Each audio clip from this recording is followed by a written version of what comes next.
loengule. Et täna räägib arheoloog Mauri Kiutso Iru linnusest ja viikingite idatööst. Nii et nautige. Ka minu poolt suur rõõm näha, et nii palju inimesi on tulnud meid kuulama sellisel viimasel sügisõhtul, et mul endal polnud kaugelt tulla siis samast mäe alt, et seal ma olen viimased 25 aastat töötanud. 1. aprillil järgmine aasta 25 täis, et ennast ega ma ei lähe lihtsalt kuhugi vist enam. Aga see selleks, tänasest annan selle tunni aja jooksul teile võib-olla siukse põgusa ülevaate Iru linnusest ja mitte niivõrd linnusest, vaid kui selle objekti seotusest viikingite tähtsa idakeega. Ja juttu tuleb loomulikult ka teistest Põhja-Eesti muististest ja üldse leiumaterjalist, mis siis seda mööda Soome lahe lõunakallast kulgenud marsuuti kinnitavad või siis ka ei kinnita. Et Iru linnusse, millal avastati üldse? No, siin on selline levinud seisukoht, et esimene, kes siis Iru linnuse nii-öelda avastas, oli siis Balti-Saksa arheoloog ajaloolane Artus Spreckelsen, millalgi 1920. aastate alguses. Et ta avastas siis nagu kaks Jõelähtme keelkonna linnust. Jägala, kus ta ka kaevas 3 aastal ja siis Iru. Noh, tõenäoliselt teadsid kohalikud seda ikka enne ka, sest Iru linnuse rahvapärane nimetus on ju linnavera. Et ka see võiks osutada sellele, et Spreckelsen võib-olla ise pidas ennast selle objekti avastajaks, aga ehk kohalikud ikka teadsid. Võtsin kaasa ühe raamatu, jätsin korra sinna mäe alla maha, jooksin tagasi. Erik Laid andis 1923. aastal välja sellise kirjeldava ülevaate Eesti muinaslinnadest. Et see on siis esimene koht kirjasõnas, kus nagu Iru linnust üldse mainitakse. Ja millele ta tugineb siin ühe üliõpilase, nimi on Breivi Hanseni, tööle maastikul, kes siis jättis selle töö pooleli ja andis selle edasi Richard Indrekole, nii et jah, põhimõtteliselt me võime lugeda ikkagi Erik Laidu esimeseks inimeseks, kes tegelikult Iru linnuses siis nagu kusagil midagi trükkis. Aga see raamat muidugi kindlasti on teist palju seda sirvinud, et see on see 23. aasta väljalase ja see oli see aeg, kui veel Eesti linnuseid polnud sisuliselt üldse uuritudki. Et sinnamaani oli Eestis tegelikult ainult kalmetega peaasjalikult. Ja Laid annabki siin siukse kirjeldava ülevaate Eesti linnustest, kusjuures sellel ajal arvati, et ju need kõik need linnused pärinevad ikkagi kuskil sealt nooremast rauaajast. Et noh, kuigi sealt Algren ja nii edasi juba avaldasid arvamust ja noh, seal tegelikult ka Jõelähtme teise linnuse kaevamistel tulnud materjal, kus siis Spreckelsen osales või mida ta juhtis, ka sealt oli kiviaega välja, nii et aga päris alguses oldi nagu pigem seisukohal, et kõik need linnused on üheaegsed ja pärinevad siis võrdlemisi piiritletud ajavahemikust. Aga et mitte jutuga liiga rappa minna ja ka täna kuhugi jõuda oma loenguga, siis võib-olla läheksin vaikselt edasi. Et teie, kes te olete täna siia tulnud, tõenäoliselt teate kõik Iru linnust. Suur osa teist on arvatavasti seal kohal käinud, seda objekti imetlenud, et tegemist on ühe võib-olla meie mastaapsema muinasaegse mälestisega üldse. Aga ma olen enam kui kindel, et ega Tallinnas on päris suured massid, suured hulgad, kes ei ole Iru linnusest mitte midagi kuulnud. 20. 30. oli muidugi olukord teine, et siin leidsin kodus tapeeti vahetades ühe vana ajalehe ja seal on siis Harju Maleva aastapäeva tähistamine 1937. aastal, kus siis mitme tuhande pealine rahvahulk seal siis selle sündmuse siis tunnistajaks on. Et jah, tollane ühiskond oli teine ja inimeste huvid olid tõenäoliselt teised. Aga mis sellesse Irusse ja üldse Eesti maalinnade uurimisse puutub, siis Eesti Kaitsevägi andis tegelikult omal ajal päris suure panuse selle uurimisse. Noh, sellel fotol on siis kujutatud ka meie Kaitseväe juhatajat, kindral Laidoneri, millalgi 36-37. aastal. uudistamas siis Iru linnamäel välja kaevatud kultuurkihti. No muidugi Kaitsevägi reaalselt ise ei kaevanud küll, aga meil on tänapäevalgi tegelikult arhiivis olemas päris hea resolutsiooniga ja muljetavaldavad aerofotod, mis siis Eesti lennuvägi tegi. Peaasjalikult siis 30ndate teisel poolel, kuigi esimene aerofoto, mis siis puudutas seda ühte, mul ei tulegi nüüd meelde see nimi, Lohu linnust, et see oli tehtud 23. aastal. Aga igal juhul 36. aastal hakkab siis tegelikult Eesti arheoloogias peale uus etapp, kui hakatakse nii-öelda kaevama süsteemseid linnuseid. Ja esimeseks väljundiks on siis 39. aastal välja antud selline paks raamat, mis Eesti linnused, kus Artur Vassar võtab kokku ka näiteks Iru uurimistulemused. Iru linnuse uurimislugu, siin on tegelikult on ju väga mitmed arheoloogid seda erinevatel aegadel kaevanud. Tegelikult siin ei ole mul kõik ära nimetatud. Marika Mägi on siit puudu, tema kaevas siin mingi 10 aastat tagasi, seal tegi paar pisemat kaevandit. Aga jah, sellel linnamäel ise on kaevatud 1250 ruutmeetrit ja võrreldes Eesti linnustega on seda päris palju. Tegelikult selliseid linnusasula tüüpi muistiseid, mida me Eestis teame kuskil 26, 27, 28 tükki, neid on võib-olla põhjalikumalt uuritud üksnes 6 linnust ja üks ongi siis Iru. Aga tegelikult on selle linnuse uurimisega natuke teine lugu, kuna siin on keskendutud peaasjalikult, nagu öeldakse, valli konstruktsioonidele ja linnuse hooviala on siis uuritud hulga vähem. Tänase loengu jooksul jõuame siis selle viikingaja idatee juurde, aga Iru linnuselt päevavalge tulnud materjal ei pärine teps mitte ainult viikingaajast, vaid kõige varasemad asustusjäljed on siin fikseeritud umbes 4000 aastat tagasi. Oli seal nöörkeraamika asula, sealt on saadud umbes 400 potikildu, mõningad kõõvitsad, mälu järgi 7 ja samuti keskvalli kohalt üks nöörkeraamika aegne tulease või vähemasti mida siis arheoloogid, kes seda kaevasid, nöörkeraamikuga seda seostasid. Läheb umbes 1000 aastat mööda, siis on see, jõuavad, kindlasti on kõik lugenud või paljud teist lugenud Valter Langi uut raamatut, mitte uut, vaid juba 2 aastat vana raamatut selle Läänemere Soome tulemiste kohta. Et selle nii-öelda uue kontseptsiooni järgi, mida siis toetavad need DNA analüüsid, jõudsime me siia natuke hiljem, kui siin me varemalt arvasime, mida Lennart Meri arvas ja ka paljud kolleegid.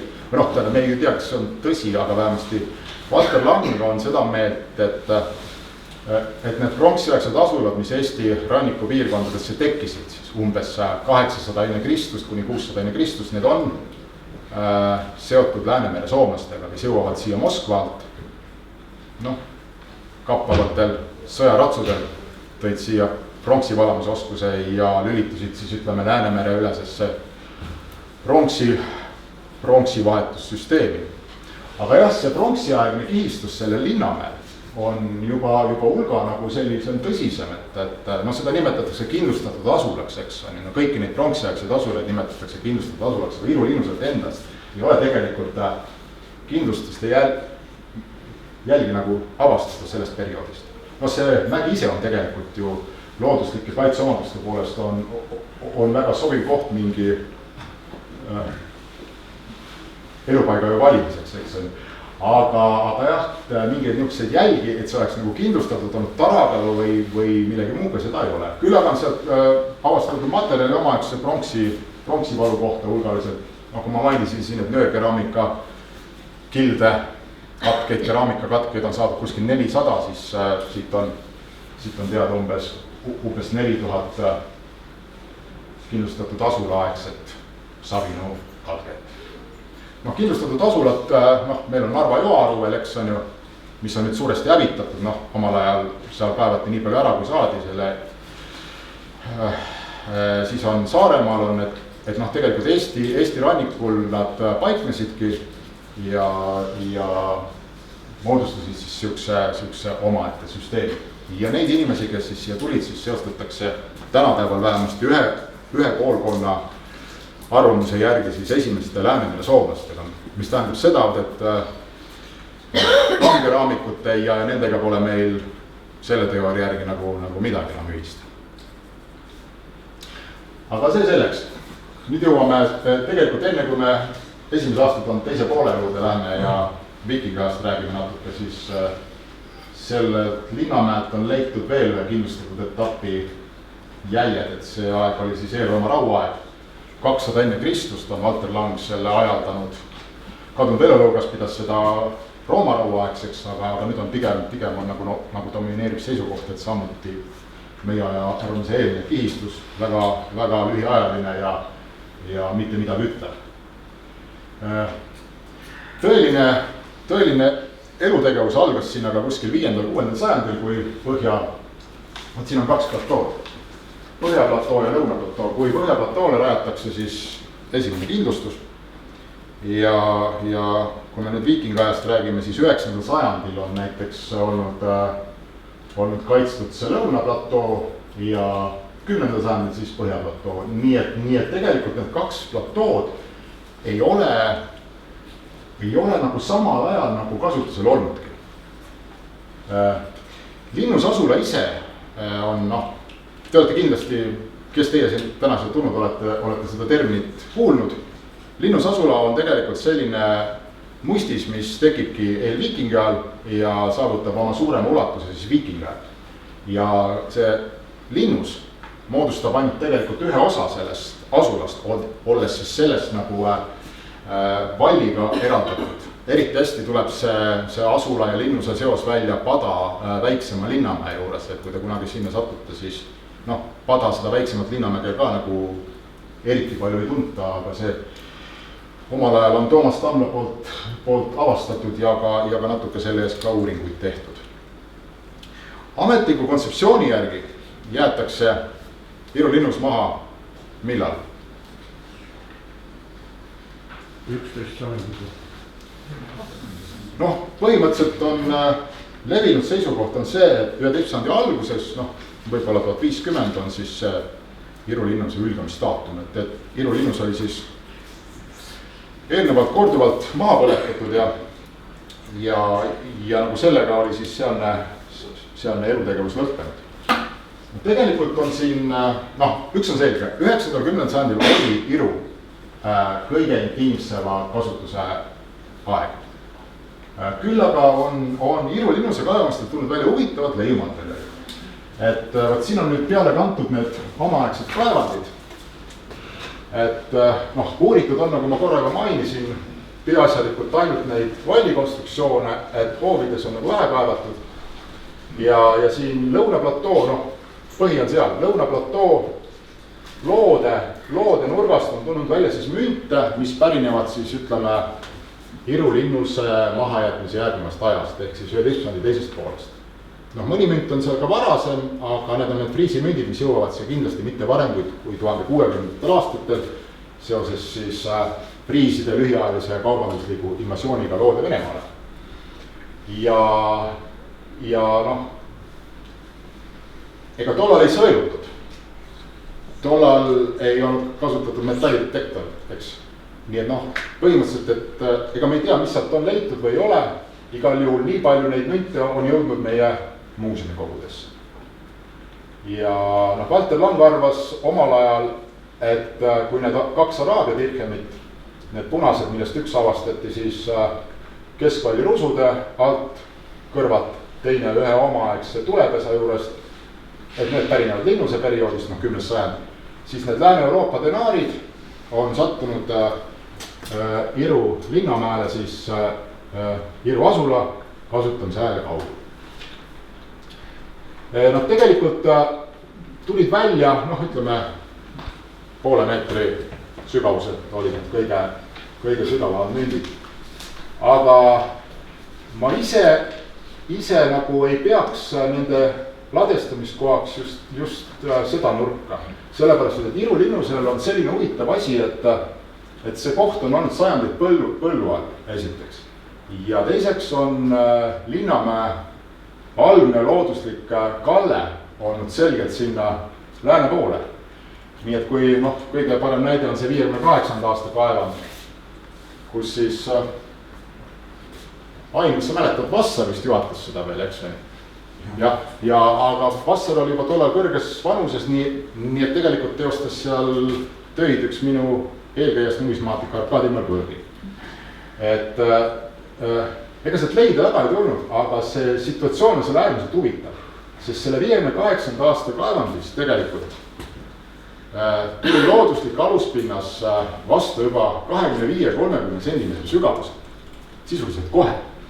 Ja kui me lähme nüüd siia selle Lääne-Nõlva juurde, siis seal tuleb enne meeter kaevata, enne kui paljandavad Iru linnuse kõige hilisema etapi rusud. Nii et see kõik osutub tegelikult päris korralikule erosioonile. Nii et see materjal, mis siin on, sealt on ka muid asju leitud, millest põgusalt ka juttu tuleb. See on tõenäoliselt küntud siit ida poolt lääne poole, nii et nad on ebaühtlasel sügavusel, ütleme, need mündid on tulnud välja kuskil poole meetri sügavusel. Nii et selle ja mis ma tahtsin veel öelda seda, et ega meil Linnamägedelt väga palju münte leitud ei ole. Ja nüüd Linnamäe kindlasti need mündid midagi näitavad. Nad ei pruugi näitada seda, et see oleks nagu see linnus edasi eksisteerinud, küll aga oli see kasutusel. Ja see võis olla teatud mõttes kasutusel isegi veel 13. sajandil, kuhu me tegelikult kohe varsti ka jõuame. Aga enne näitaksin seda ühte priisimünti, milline see välja näeb, see on siin üleval. Et priisimüntid on sellised naljakad mündid. Nad jõuavad meie aaretesse 1660. aastatel ja 1880. nad kaovad juba ära.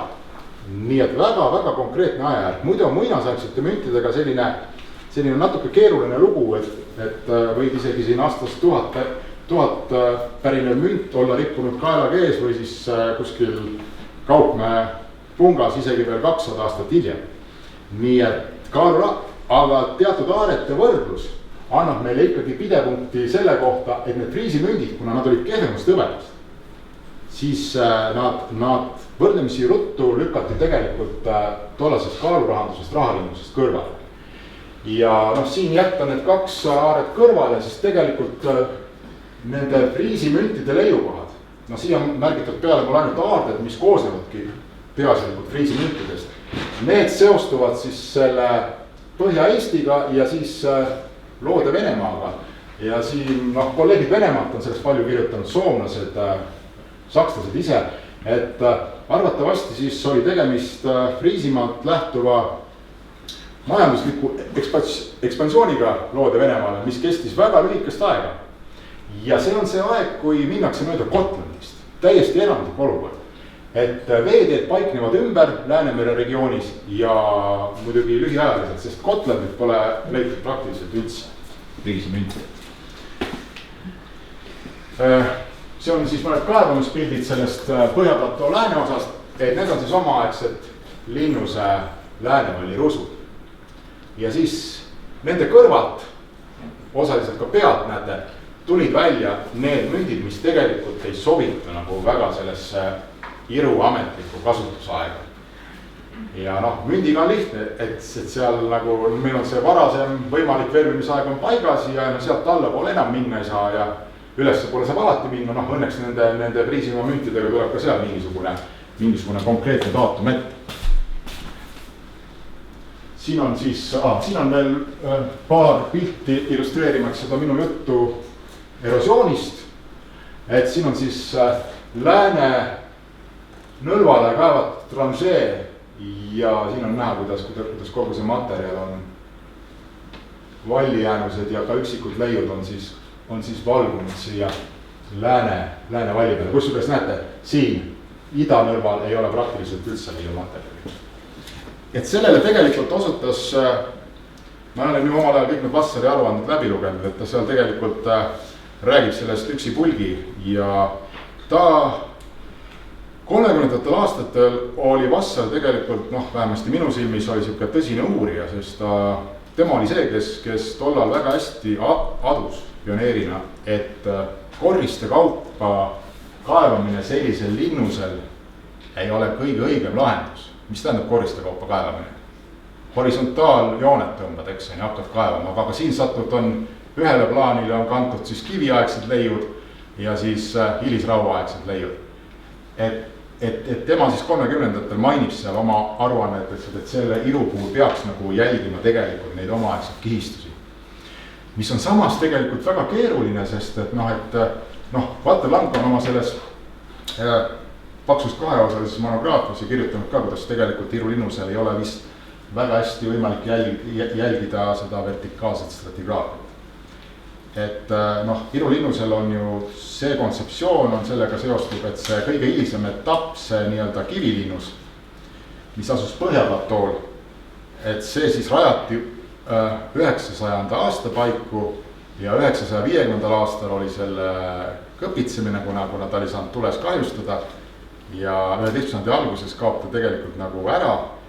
Et ma nüüd tsiteerin nagu vabas vormis Langi, et ta ise ütleb või kirjutab, et selliseid massiivseid kivimüüre, sellist tüüpi väravakäiku ja torni leidub üksnes muinase lõpu linnamägedel, nagu on Pada, Varbala, Valjala.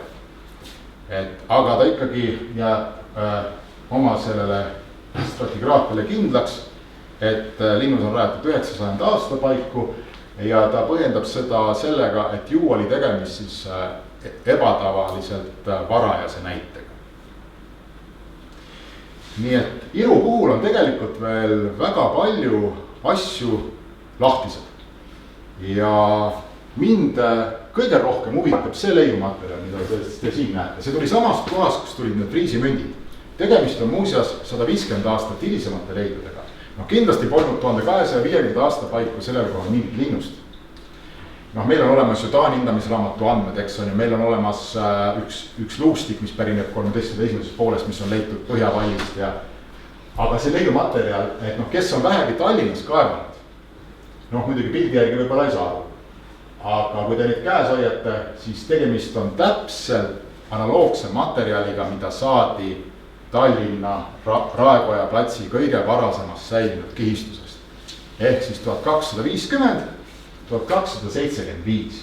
Siin on Brügge glasuurkeraamika, siin on Sippurgi erinevaid variante, siin on see, jah, näed, mul ei tulegi enam meelde. Igatahes see on nagu päris 13. lõpukild. Pärast tuleb, aga pole ka vahet. Ja siin on üks kroon Prahtealt, mis on löödud siis Tallinnas kuninganna Margrethe mündimääruse järgsel perioodil, mis algas siis 1265. Ja siis on siin, siia on mul näide pandud välja, tegelikult on see terve karbi tees. Et siin on tegelikult Tallinna enda nii-öelda kodukoodud keraamikat, mis väljaspool linna ei levi. Ja kindlasti 13. sajandil ei ladestu sellist nii-öelda importkeraami kuhugi lootusetult maha jäetud kohta. Et võib-olla oli tegemist mingi turukohaga, mis kestis edasi. Ma nende friisimüntidega seoses pakkusin omal ajal välja hüpoteesi, et kuigi linnus oli juba kadunud, oli see varasemast ajast teada tuntud turukoht, mida siis kasutati jätkuvalt edasi. Küll on aga see 13. sajandi teise veerandi, kolmanda veerandi keraamika, mis on, tähendab kogu see kompleks on ära vahetamisi, mis sarnane Tallinna Raekoja platsilt leitud. Ma pean just ajalist. Nii et Irut on kaevatud 20%. Ja ega me täit tõde selle objekti kohta siia ei tea. Millal see täpselt maha jäeti? Ametlikult jah, 1050 selles ajavahemikus. Väga võimalik, et see kivilinnus on natuke hilisem kui 900. Sest tegelikult me neid kivilinnuse müüre tegelikult me dateerida pole ju saanud. Nende linnuse kihtide ja selle vallikonstruktsioonide vahel puudub selline seos, mis osutaks 100% nende kuulumisele 9. sajandi algusesse. Ja kui siia lisada veel juurde see fakt, et tegemist oleks ka kuskil 250 aastat ebatavaliselt varase erandiga, siis vägisi kisub see kõik sinna poole, et võib-olla seal Iru-Linnuse ja Kivilinnuse rajamisdaatumis on midagi teistmoodi, kui me tegelikult praegu nii-öelda ametlikult arvame.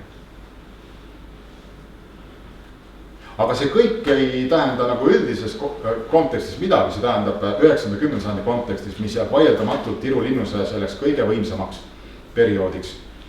Ja tegemist on ühe meie monumentaalsema viikingaegse linnusasulaga. Aga küsimused muidugi jäävad. Enne kui läheme nüüd veeteede temaatika juurde, ma vahepeal vaatan kella, siis Iru lähedal on veel üks huvitav objekt, mille ma kunagi leidsin ka üles. Paraku ei võtnud Muinsuskaitseamet toru nii-öelda ja see objekt on selleks hetkeks nagu kadunud. Enne veel korraks osutan Marika Mägile, kes peab tegelikult Iru-Linnuse järeltulijaks religioosses tähenduses Pirita kloostrit. Seda ma praegu kommenteerima ei hakka. Ei ole selle teema peale kunagi mõelnud ega vist mõtle ka.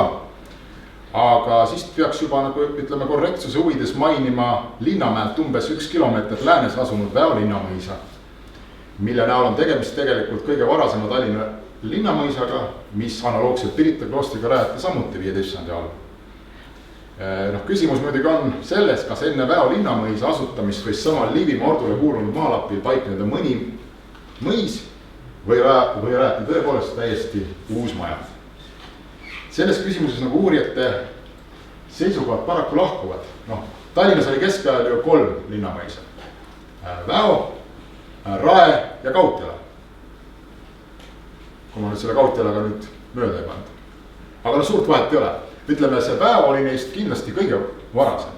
Ja Väo oli Marstoni mõis, ehk siis mina töötan tänapäeval arheoloogia teaduskogus, kus asus keskajal Marston. Nii et jumal selle Väo mõisa suhtes selles suhtes pisike huvi oli. Väo mõis on ise siin.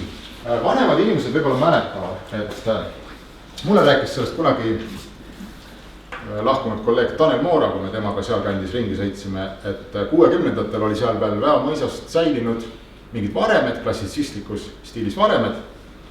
Kui mina sinna läksin mingi 2004-2005 aastal luurele nii-öelda, siis oli säilinud ühe klassitsistliku hoone pisike nurk, millest oli tehtud siis siuke elamu ja selle kõrval oli tegelikult täiesti ilus Sireli alleed. Ma ei olegi nagu siukest alleed kunagi näinud.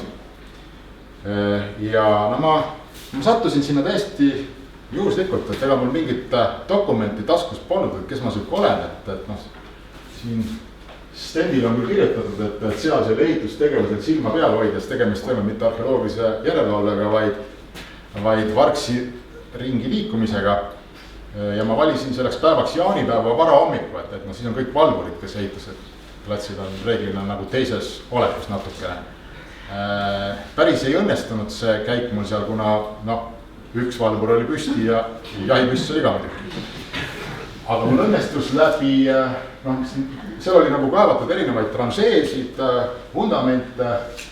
Mul õnnestus nii palju ikkagi seal ringi vaadata, et ma olin südani rahul, et ainuke kultuurkiht, mis läbi traataia paistis, oligi seal samas, kus asus see kunagi see klassitsistlikus stiilis mõisahoone, nii et väga võimalik, et see mõis on olnud kogu aeg selle sama paiga peal.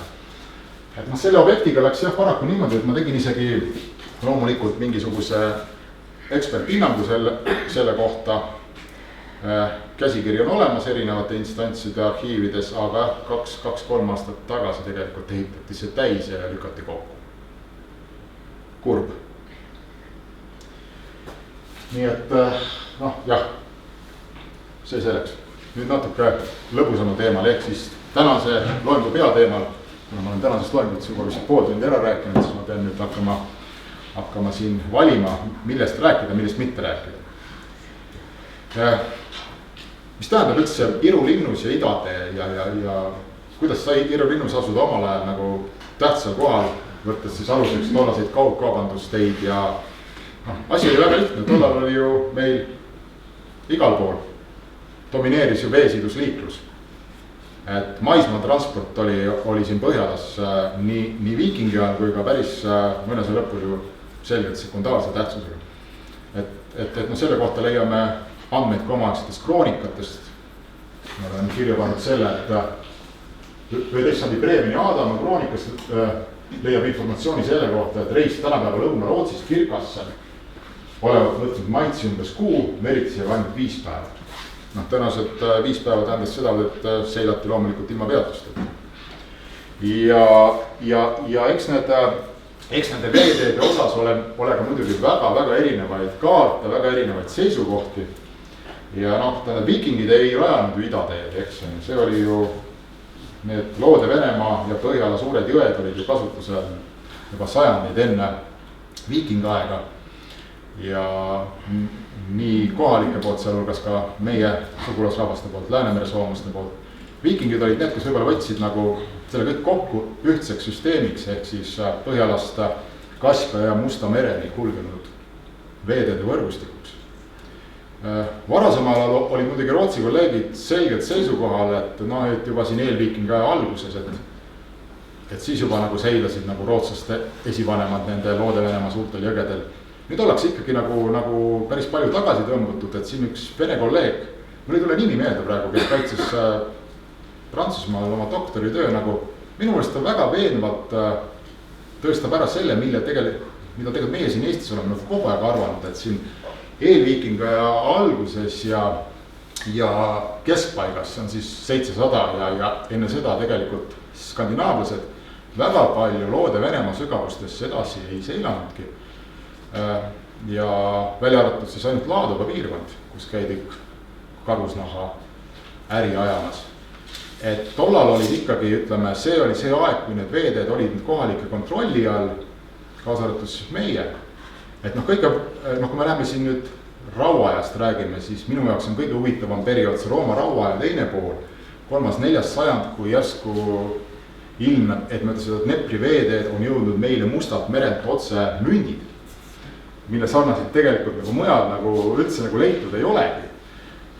Ja siis läheb paar sajandit mööda, 5.–6. sajand, Peipsi-Pika jääre Valgala, juttu ei ole ainult Eestist, vaid ka Venemaa osast, eks.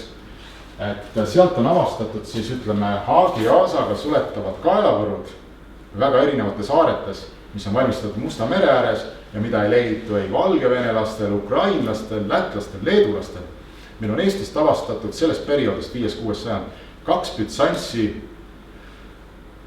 vaaglat ja siin on Euroopa kolleeg koos Ülle Tamlaga kirjutasid sellest kunagi ka artikli, kuidas tegemist on tegelikult väga konkreetsete vaaglatega. Neid kasutati Bütsantsi keisri õukonnast kastmete serveerimisel. Need on ainult 2 vaaglat on leitud väljaspool Bütsantsi ja mõlemad on leitud Emajõe äärest. Ütleme äärest, üks 20 kilomeetrit, teine päris äärest. Nende 2 leiukoha vahe on umbes 25 kilomeetrit. Ja Bütsantsi hõbe 5.–6. sajandil on Põhja-Euroopas ise äärmiselt haruldane. Ja enne teist maailmasõda tehti nendest rahvaste rännu eelviikinga alguse perioodi ehetest meil siin, mis meil on siin peaasjalikult Peipsi-Pihkva jääre Valgast leitud ka analüüse Tartu Ülikoolis ja selgus, et nende hõbeesemete valmistamiseks kasutatud telluuri leidub üksnes Transilvaanias. Nii et see kõik osutab tegelikult väga kaugele ajajärgule sajandeid enne viikinga algust. Ja viikinga lõpust rääkides, kolleeg Ivar Leimus kunagi kirjutas ühe artikli, kus ta püstitas sellise hüpoteesi, see on päris veenev artikkel, see tugineb Araabia müntide analüüsil ja sellega on päri ka Gotlandi uurijad ja teised kolleegid, et tõenäoliselt olid Kagu-Eesti elanikud olid viimased, kes selle idateel ise seilasid, ehk siis käidi seal Musta mere ääres tagasi. Aga see veeteede võrgustik siin on tõesti suvaline kaart, mis on valitud, eks igal ühel ole oma arvamus, mina seda Taugava veeteed ei poolda, teps mitte, et Läti kolleegid ka enam ei poolda. 9.–10. sajandi kontekstis tundubki see nagu naljakas, et kui idast saabus hõbe, mitte läänest, ja kui hiljem, kui läänest hakkab hõbe tulema, et siis taugava veetee kasutamine võiks ainult viimases hädas tulla kõne alla. Sest teate, kui palju oli Taugava jõe muinasel lõpul suuremaid kärestikke.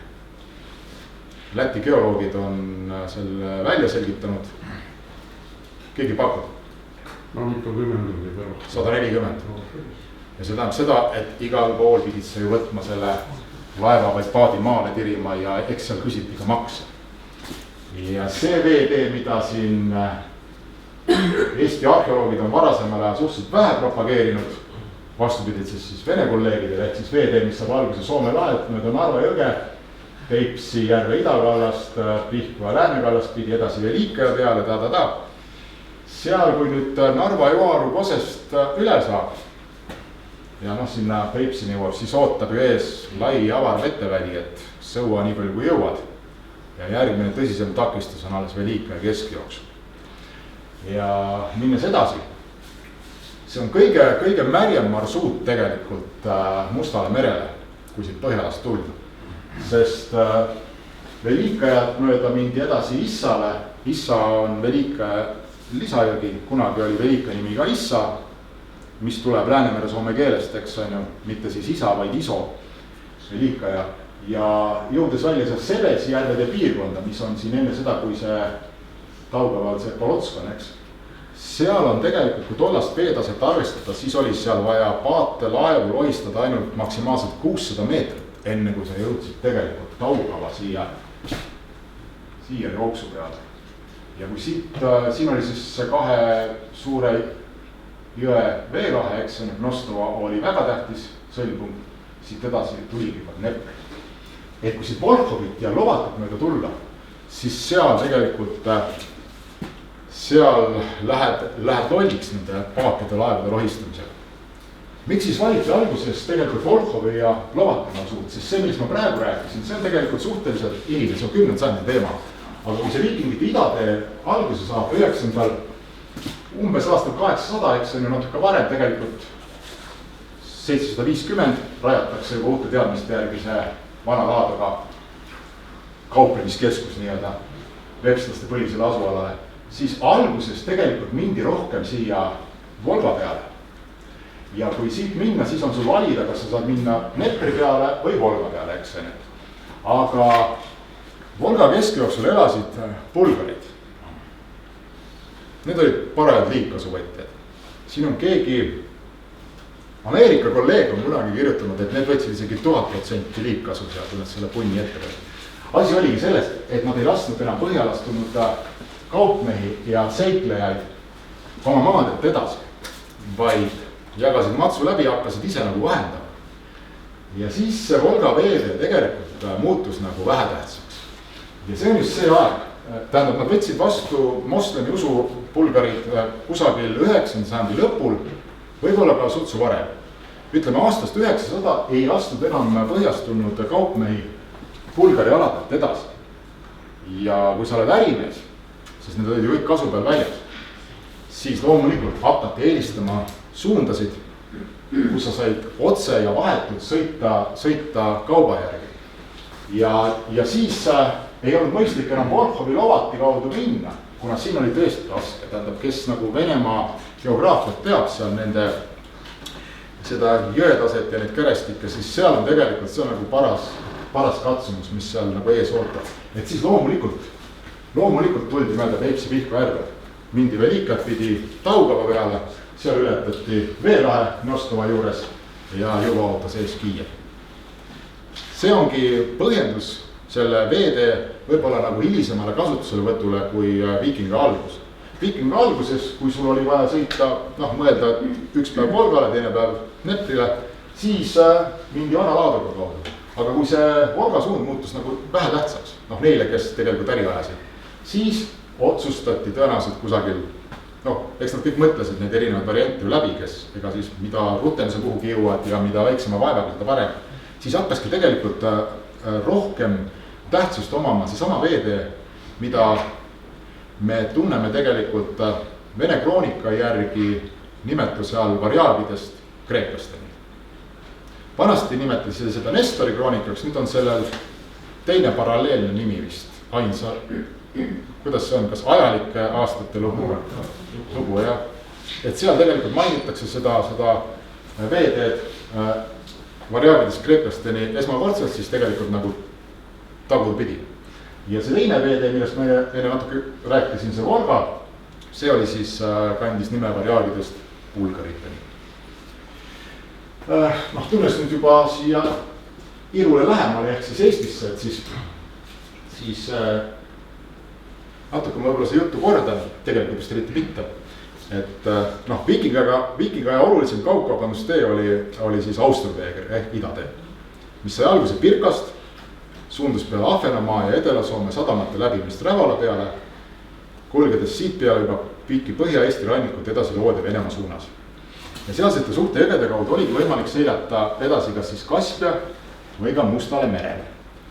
Ja Tallinna lahes asuva Naissaare kohal ehk siis Iru kohal ühines siis Austerwegri põhitrassiga üks Eesti ja Läti läänerannikut mõjutanud kaubatee, mille tähtsus kasvas hüppeliselt hilisviikingu ajal pärast Pirka kadumist umbes 975. aastal. Et nii naljakas see ka pole, kui Gotlandi ühiskond elas sissepoole viikinga esimesel poolel. Sinna jõudis tohututes kogustes hõbedat idamaadest. Aga Gotland oli tegelikult nagu selgelt Pirka varjus, vähemasti mingil seletamatul põhjustel Gotland sellel perioodil ehk siis klassikalise viikinga esimesel poolel pigem ei näita nagu erilisi väljapoole suunatud märke.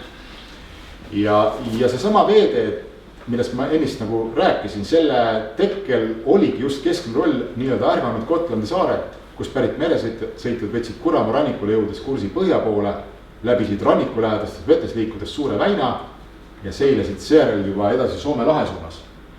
Vot see veetee on tegelikult markeeritud hästi nii-öelda Gotlandi päraste oseringide leiukohtade järgi. Gotlandi pärane osering, ma ise kasutan seda nime, sest ta natukene on teistsuguse ristlõikega see traat kui tavaline osering, tegemist on siis rombikuulise ristlõikega traadiga ja taolisi 100-grammiseid maksevahendeid leidubki reeglina üks Gotlandil, et sealt on leitud neid 120 tükki, Rootsist on muidu ainult 1-2 tükki neid leitud ja ülejäänud on kõik kas siis tänapäeva Läti läänerannikud või siis Eesti läänerannikud, Eesti põhjarannikud ja tegelikult need oseringid, need aarded on väga hästi dateeritavad, need jäävad kõik sinna 10. sajandi teise poole, pigem nagu 10. sajandi 4. veerandisse. Et see leiumaterjal võiks jah selle Gotlandilt tulnud veetee nagu tähtsuse tõusule nagu selgelt osutada. Et siin on nende punaste mummudega pandud need nii-öelda Gotlandi pärased oseringid mul peale, ehk siis neid sisaldavad aarded tegelikult. Kõige lõunapoolsem on tegelikult üks leitud siit Palanga lähedalt ka. Aga muidu on jah siin Proobina lähedalt ja Ventspilsi lähedalt ja siit lähedal tegelikult on ilusti kuni Kirde-Eestini välja.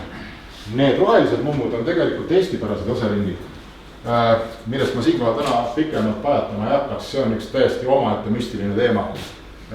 Nagu oleks nagu Gotlandi omad, aga kusagil mujalt ka Põhja-Eestis pole neid 100-grammiseid maksevahendeid veel siiamaani päevadele tulnud.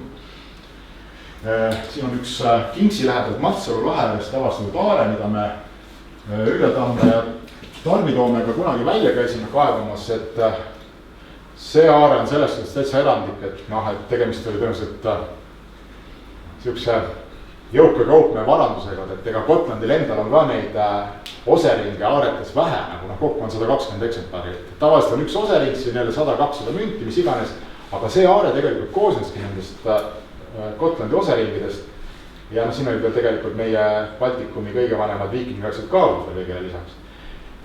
Aga jah, muuseumikogudesse jõudis sellest aardest 3 münti, see oli lihtsalt, see aare oli lihtsalt omal ajal segamini tõmmatud ja säilinud ainult oli selle aarde põhi. Ja aare oli muidugi peidetud päris kummalisse kohta omaaegsesse leivaküpsetusahju. Et see asula ise oli seal selle kruusa või mingi karjääriga kunagi hävitatud ja jumal tänatud, et siis see omanik oli siis selle millalgi 10. sajandil oli selle aarde pannud leivaküpsetusahju ehk siis asulast natuke eemale või majast, nüüd oleks see juba seal 20-30 aastat tagasi kuhugi ära veetud. Need 3 oseringi kaaluvad 300 grammi need on reeglina, need osaringud on 100 grammised. Me tegelikult teame, mis Viiking selle eest osta sai. 300 grammi maksis üks, need andmed pärinevad sutsu hilisemast ajast, umbes aastast 1000. 300 grammi sellest sai umbes siukse tugeva meessoost orja. Ma ei tea, kas tänapäeva maailmas enam võib seda öelda, et naisori maksis 200 grammi ainult. Aga ka tegelikult päris korralik varandus. Me läheme nüüd aastasse 1000, siis mõõk maksis 125 grammi, selline mõõk, mis oli siis ilma tupeta, eks. Need kõik on ikkagi natuke siuksed umbmäärased hinnad ja ega meil mingit täpset hinnaskalat pole, aga mingisugune ettekujutus meil ikkagi tollastest hindadest on. Ja tollal maksis ju hõbe, mida ei loetud, vaid üksteist kaaluti. Et see, mis mündi peal oli, sellel polnud mingit tähtsust. Isegi arenenud Saksamaal käis 11. sajandil tegelikult raha arveldamine kaalu järgi. Ja sellele osutab ju tegelikult aaretes olev akkhõbe, ehted, pooleks muutud mündid ja nii edasi. Et siin on siis välja pandud üks pilt viikingaegsetest kaaludest. Need tegelikult meenutavad päris palju veel 100 aastat tagasi või isegi hiljem apteekides kasutatud apteegikaale, eks. Nad ei olnud küll väga täpselt, sellele osutab ka see, et ega neid veerandikke sinna väga kaalule ei ole pandud veerandike münte, vaid piisas tõesti poolikutest. Ja ühele poole läks siis kõik hõbe ja teisele poole läksid siis siuksed kaalupommid. Kaalupommidega oli niimoodi, et nad on raudssüdamiku pronksümbrisega ja kaalupommide kummagile otsal on siis märgitud tavaliselt nummudega mingid arvud või mingid ühikud. Et kui oli 8 grammine kaalupomm, sisse vastas oma väärtuselt öörtugile, 3 öörtugit, 24 grammi moodustasid ööri, 8 ööri omakorda marga, mis kaalus siis umbes seal 200 grammi, ütleme üks osaring oli tegelikult viikinga öörtugisüsteemis oli pool marga.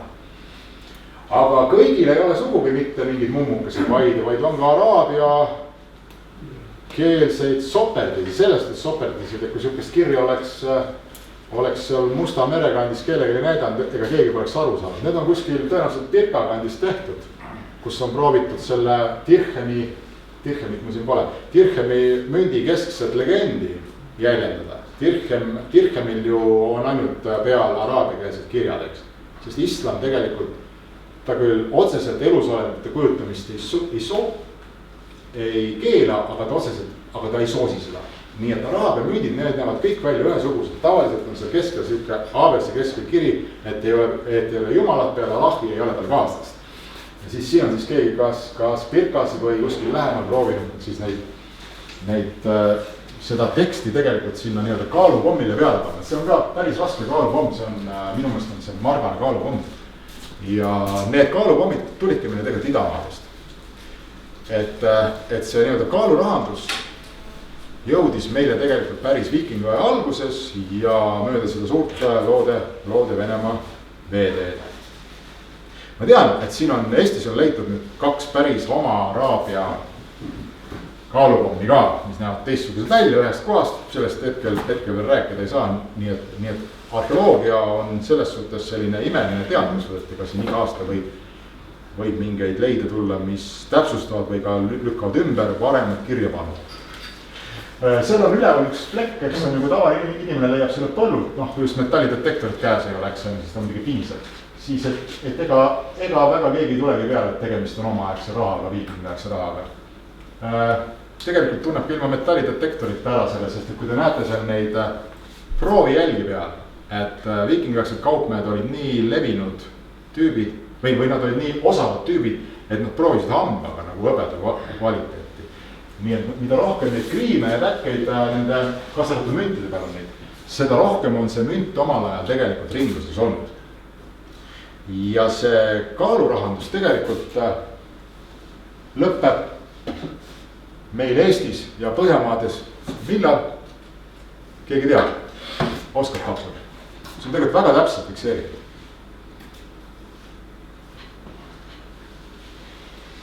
Ma arvan, 1350. Muidugi see on keskajal ei pandud enam aaretesse ega arveldatud katkiste hõbeehetega ega siukeste asjadega, aga münte kaaluti siin Põhjamaades, Norras, Rootsis, Ojamaal meil kuni aastani 1350. 1340-50, kui löödi esimene penniist suurem nominaal. Enne seda 13. sajand olid kõik need mündid nii väiksed, et ma tean omast käest, kui pead midagi üle lugema. Näiteks mingi Gotlandi müntidest või Tallinna, Tartu müntidest koosnevaid aardeid. Iga kord saad erineva tulemuse. Neid on võimatu lugeda ja kui 13-14 sajandi aarded on, mõni on 20 000 münti näiteks Valvras Koksis, sa jääbki lugema.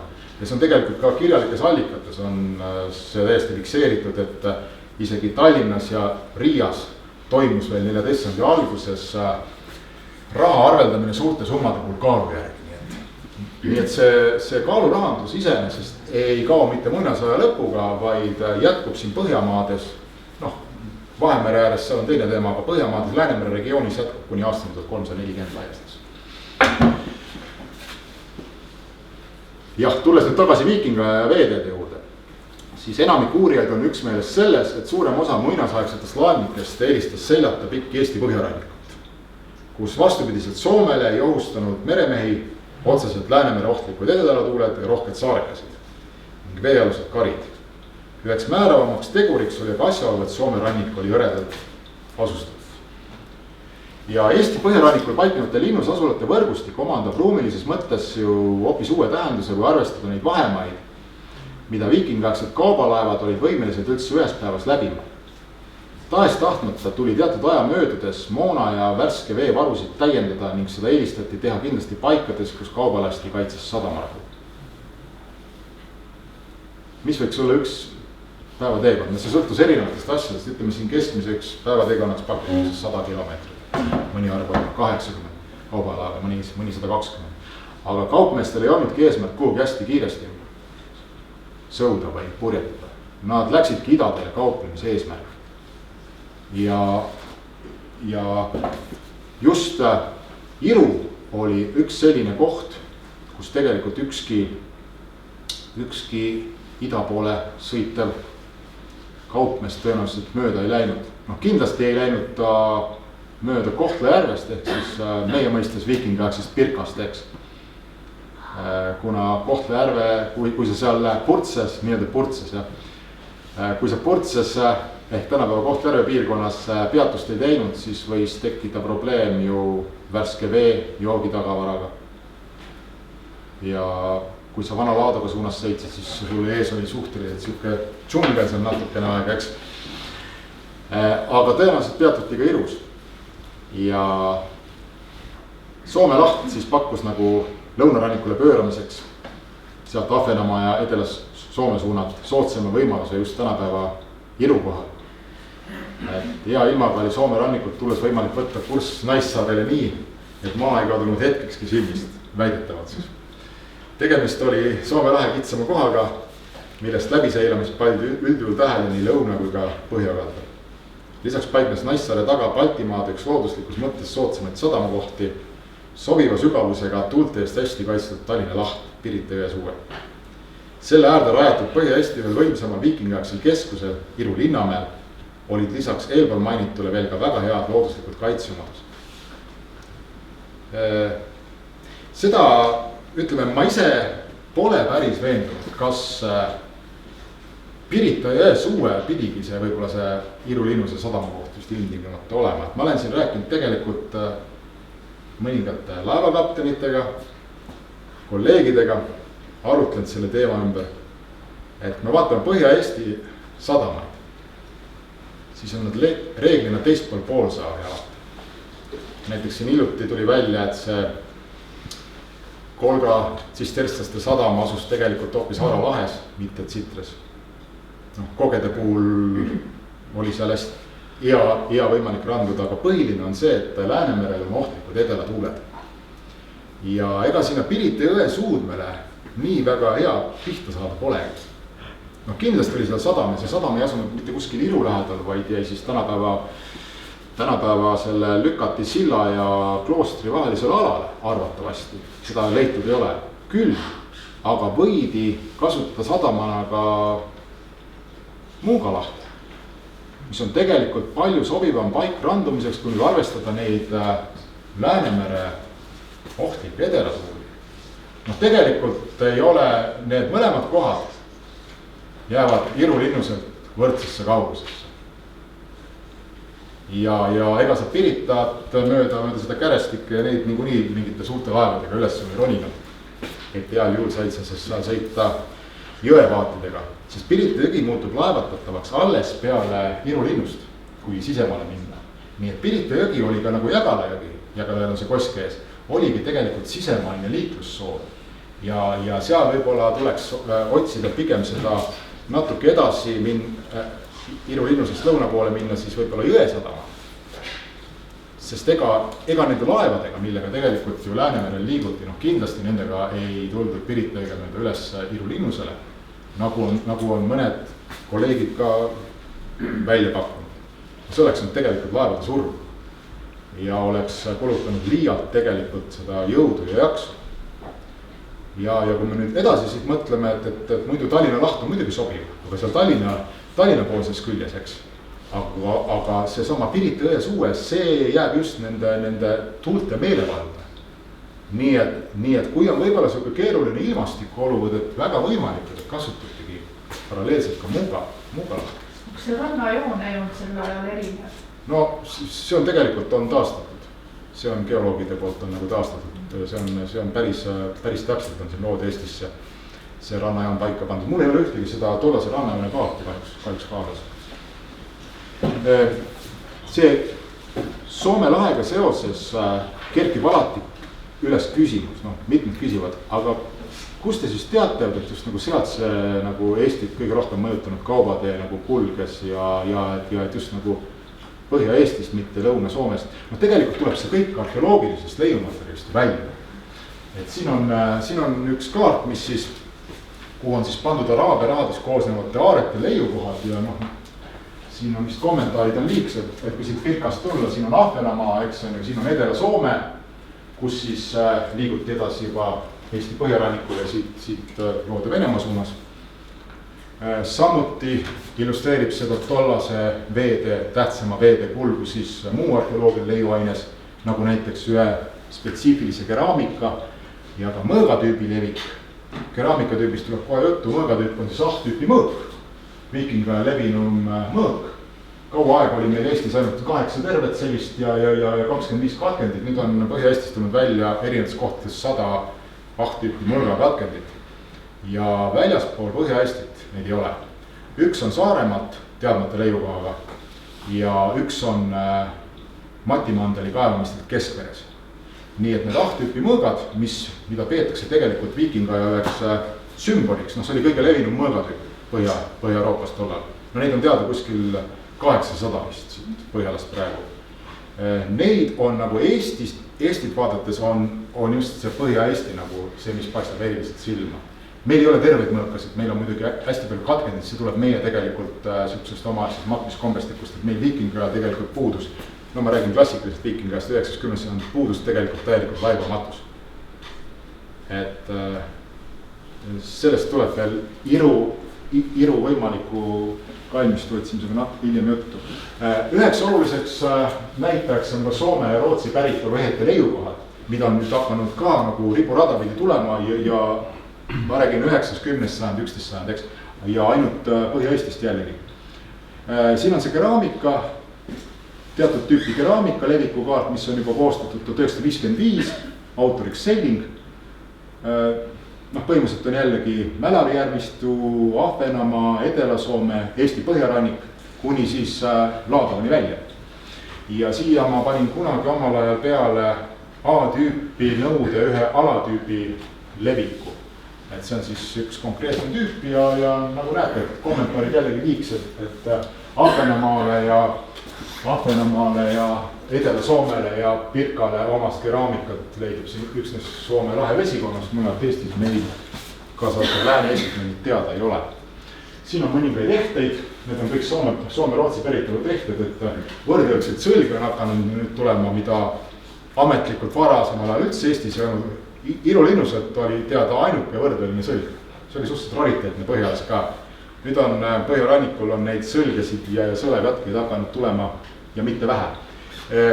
Ma räägin sõlekatketest, et meil on üks suur probleem on seostatud nende põletusmatustega, et meil on kuna meil laibakalmistuid ei ole, siis on suur hulk pronksesemeid on tundmatuseni tules moondunud, sulanud. Nii et väga harvadel puhtkuudel on tihtilugu üldse võimalik nagu kindlasti missuguse ehtetüübiga tegemist. Ja tihtipeale pandigi hauda kaasa ainult mingi fragment mingist esemest. Et siin on siit samast lähedalt Prangli saarelt avastatud terve sõlg on ju.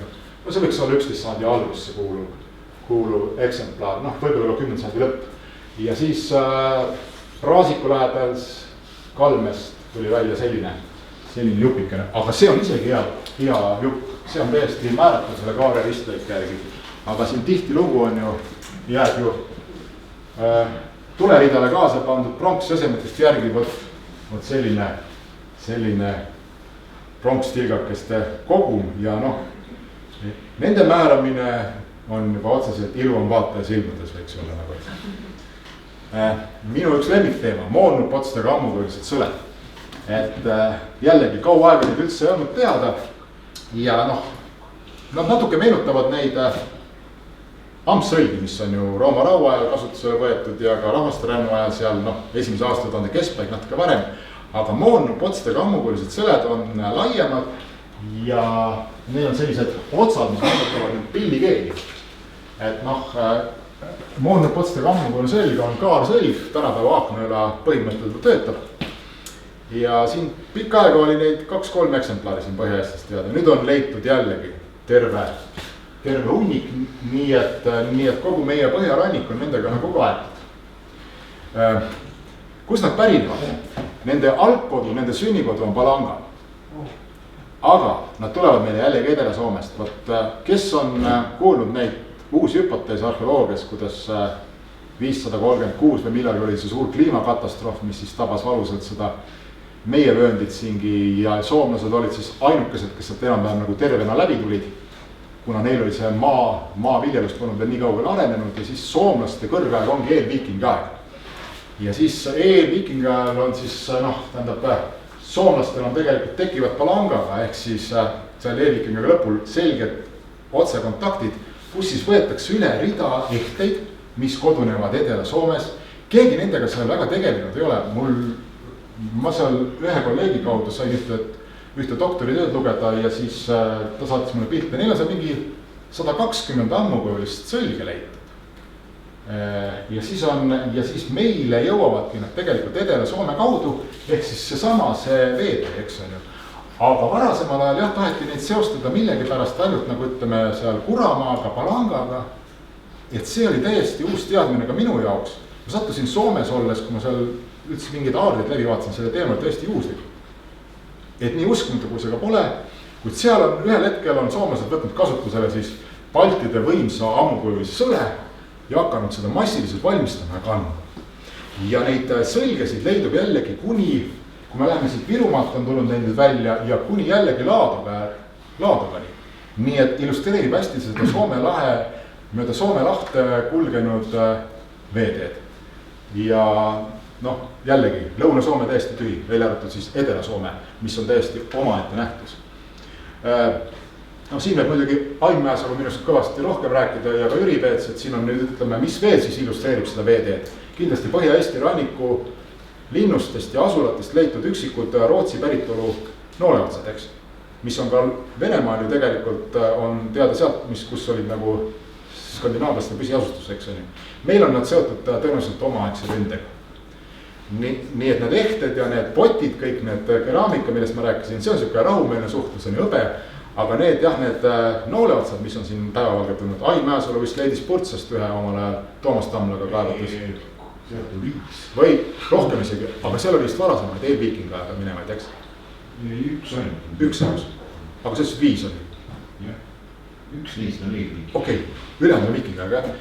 Nii et neid on meil ka siin teada päris üks jagu. Ja lisaks siis irdleidudele mõõgad, aarded, soomepärased ehted, rootsipärased ehted on olemas üks muistise tüüp, mille alla kuulub ka Iru linnusasule. Nende muististe paiknemine on seotud idade tähtsaima haruga.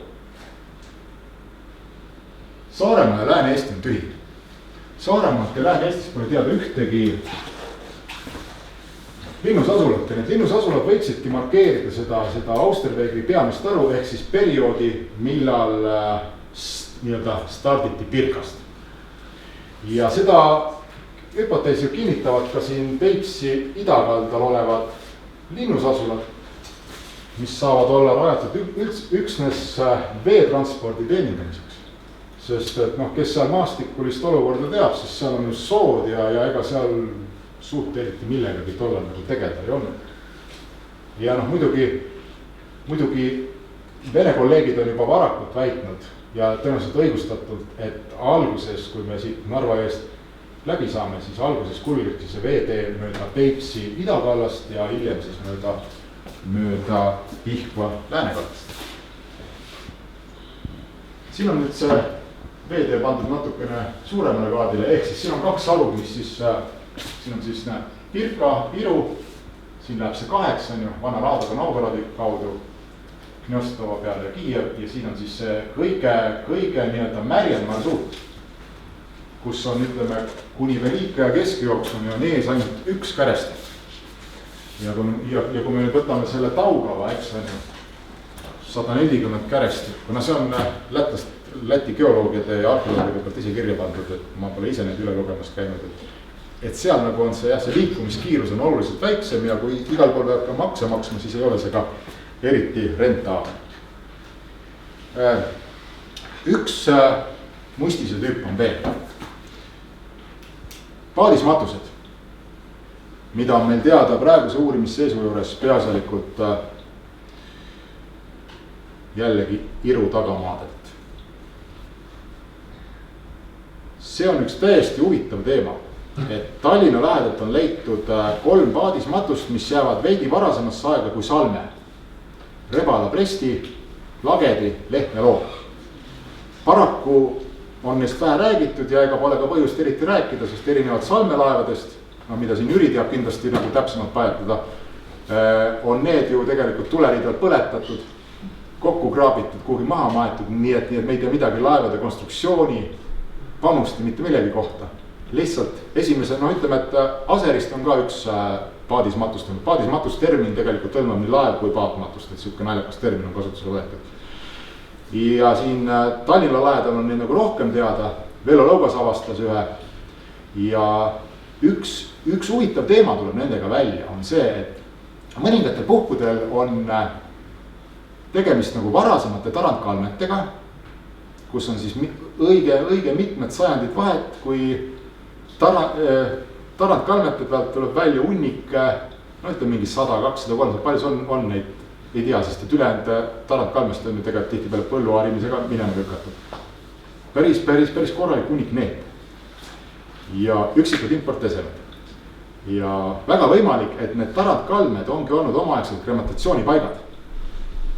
Sest siin on 2 võimalust, kas surnu on põletatud kalmel, nagu Rootsis peaasjalikult arvatakse, või on see toimunud kalmest kuskil eemal.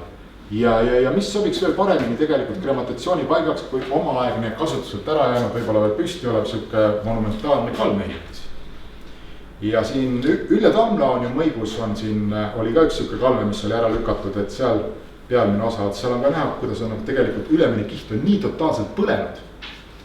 Et kalme ise pärineb 300-400 aastat varasemast ajast ja seal on üksikud esemed, mis siis jäävad sinna viikingaega, hilisrauaaja algusse. Et väga võimalik, et neid Põhja-Eestis on neid tarantkalmeid kasutatud krematatsioonipaikadena laialdaselt. Lääne-Virumaa kontekstis on kunagi Tanel Moora ühele siuksele võimalusele osutanud, Valter Lang samuti.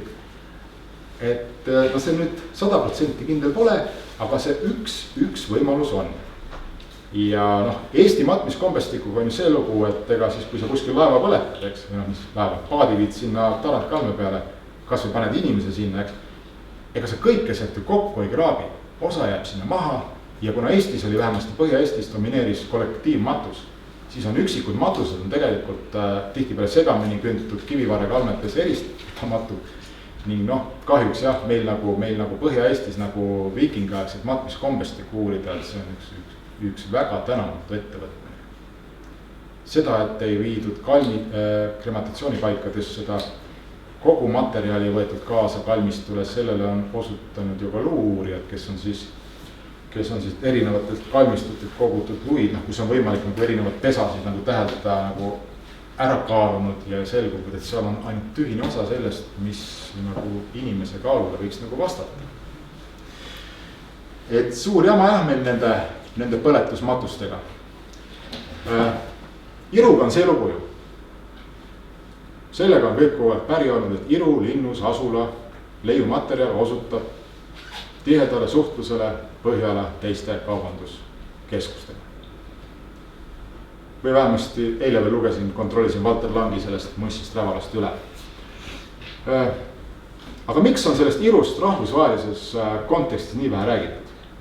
Siin on väga konkreetne põhjendus ja väga lihtne vastus sellele. Keegi oskab öelda.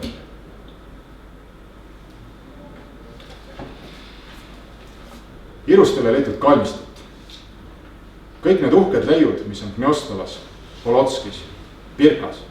Muidu see Iru linnuse kultuurkihts on sama, mis muude keskustel, Loode Venemaa, Põhjala.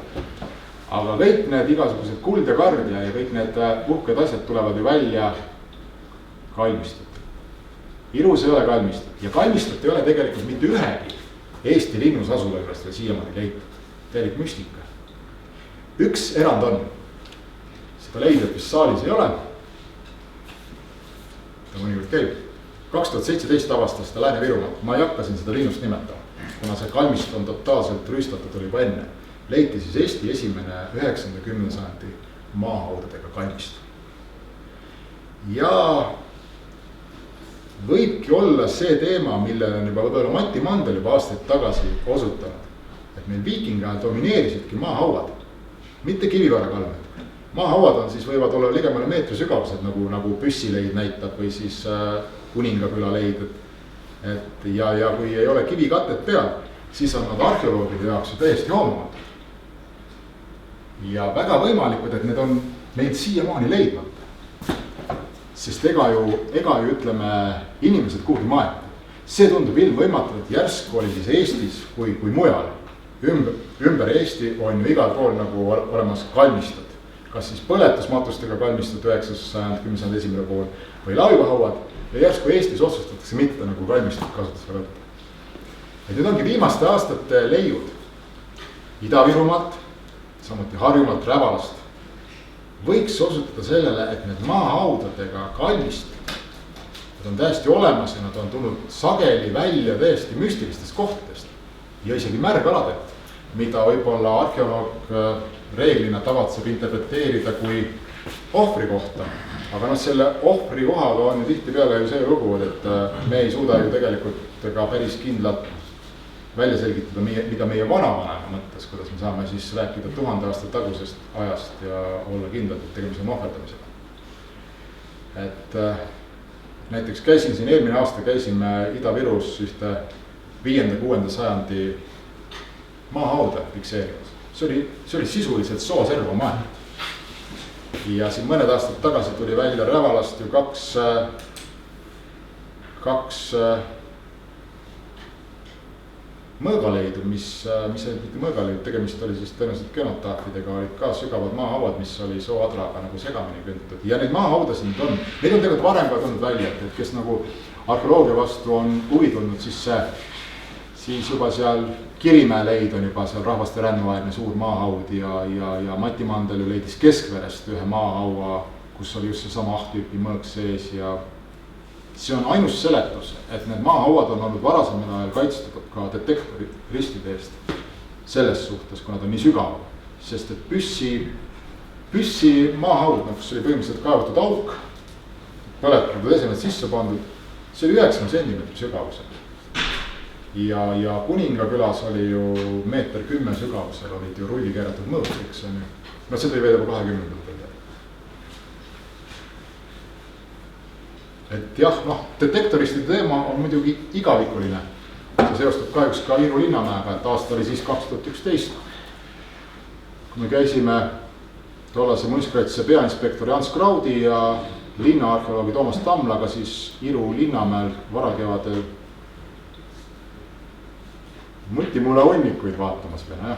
Tegemist oli siis aukudega, mis oli kaevatud labidaga ja neid oli 75-78 tükki kuskil üles kirjutatud. aga no õnneks oli tegemist täiesti siukeste ullikestega, kuna osa neid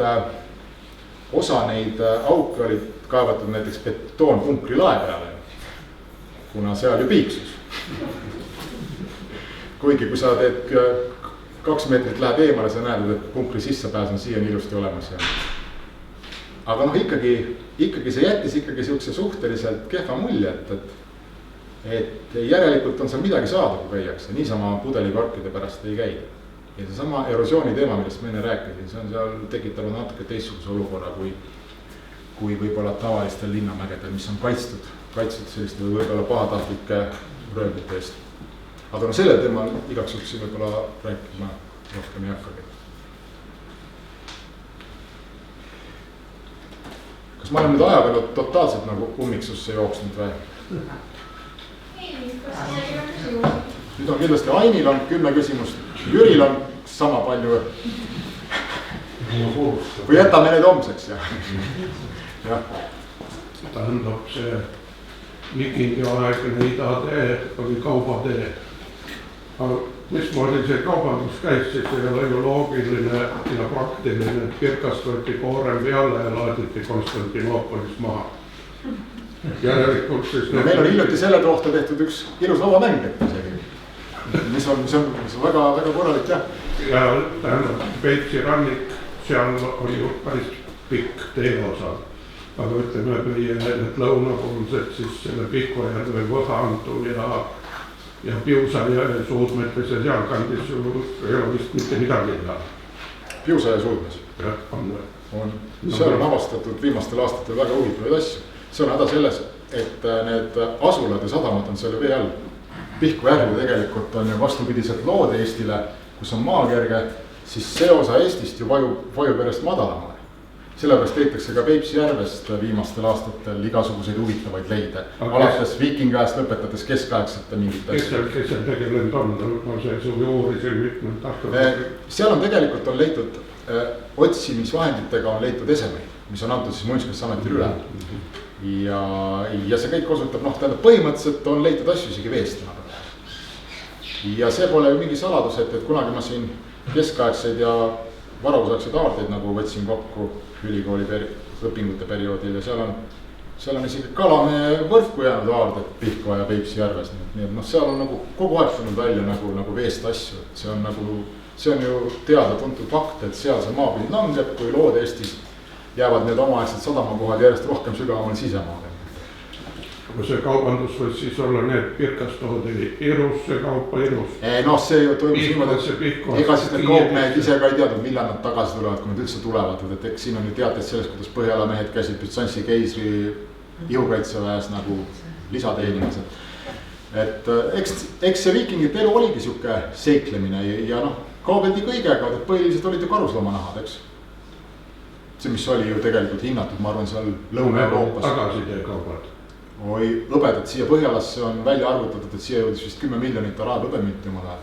See on üks arabist pakkus siukse suurusjärgu välja, kui ka jagada 2-ga, siis tegelikult need on tegemist miljonite hõbemüntidega, mis siia veeres.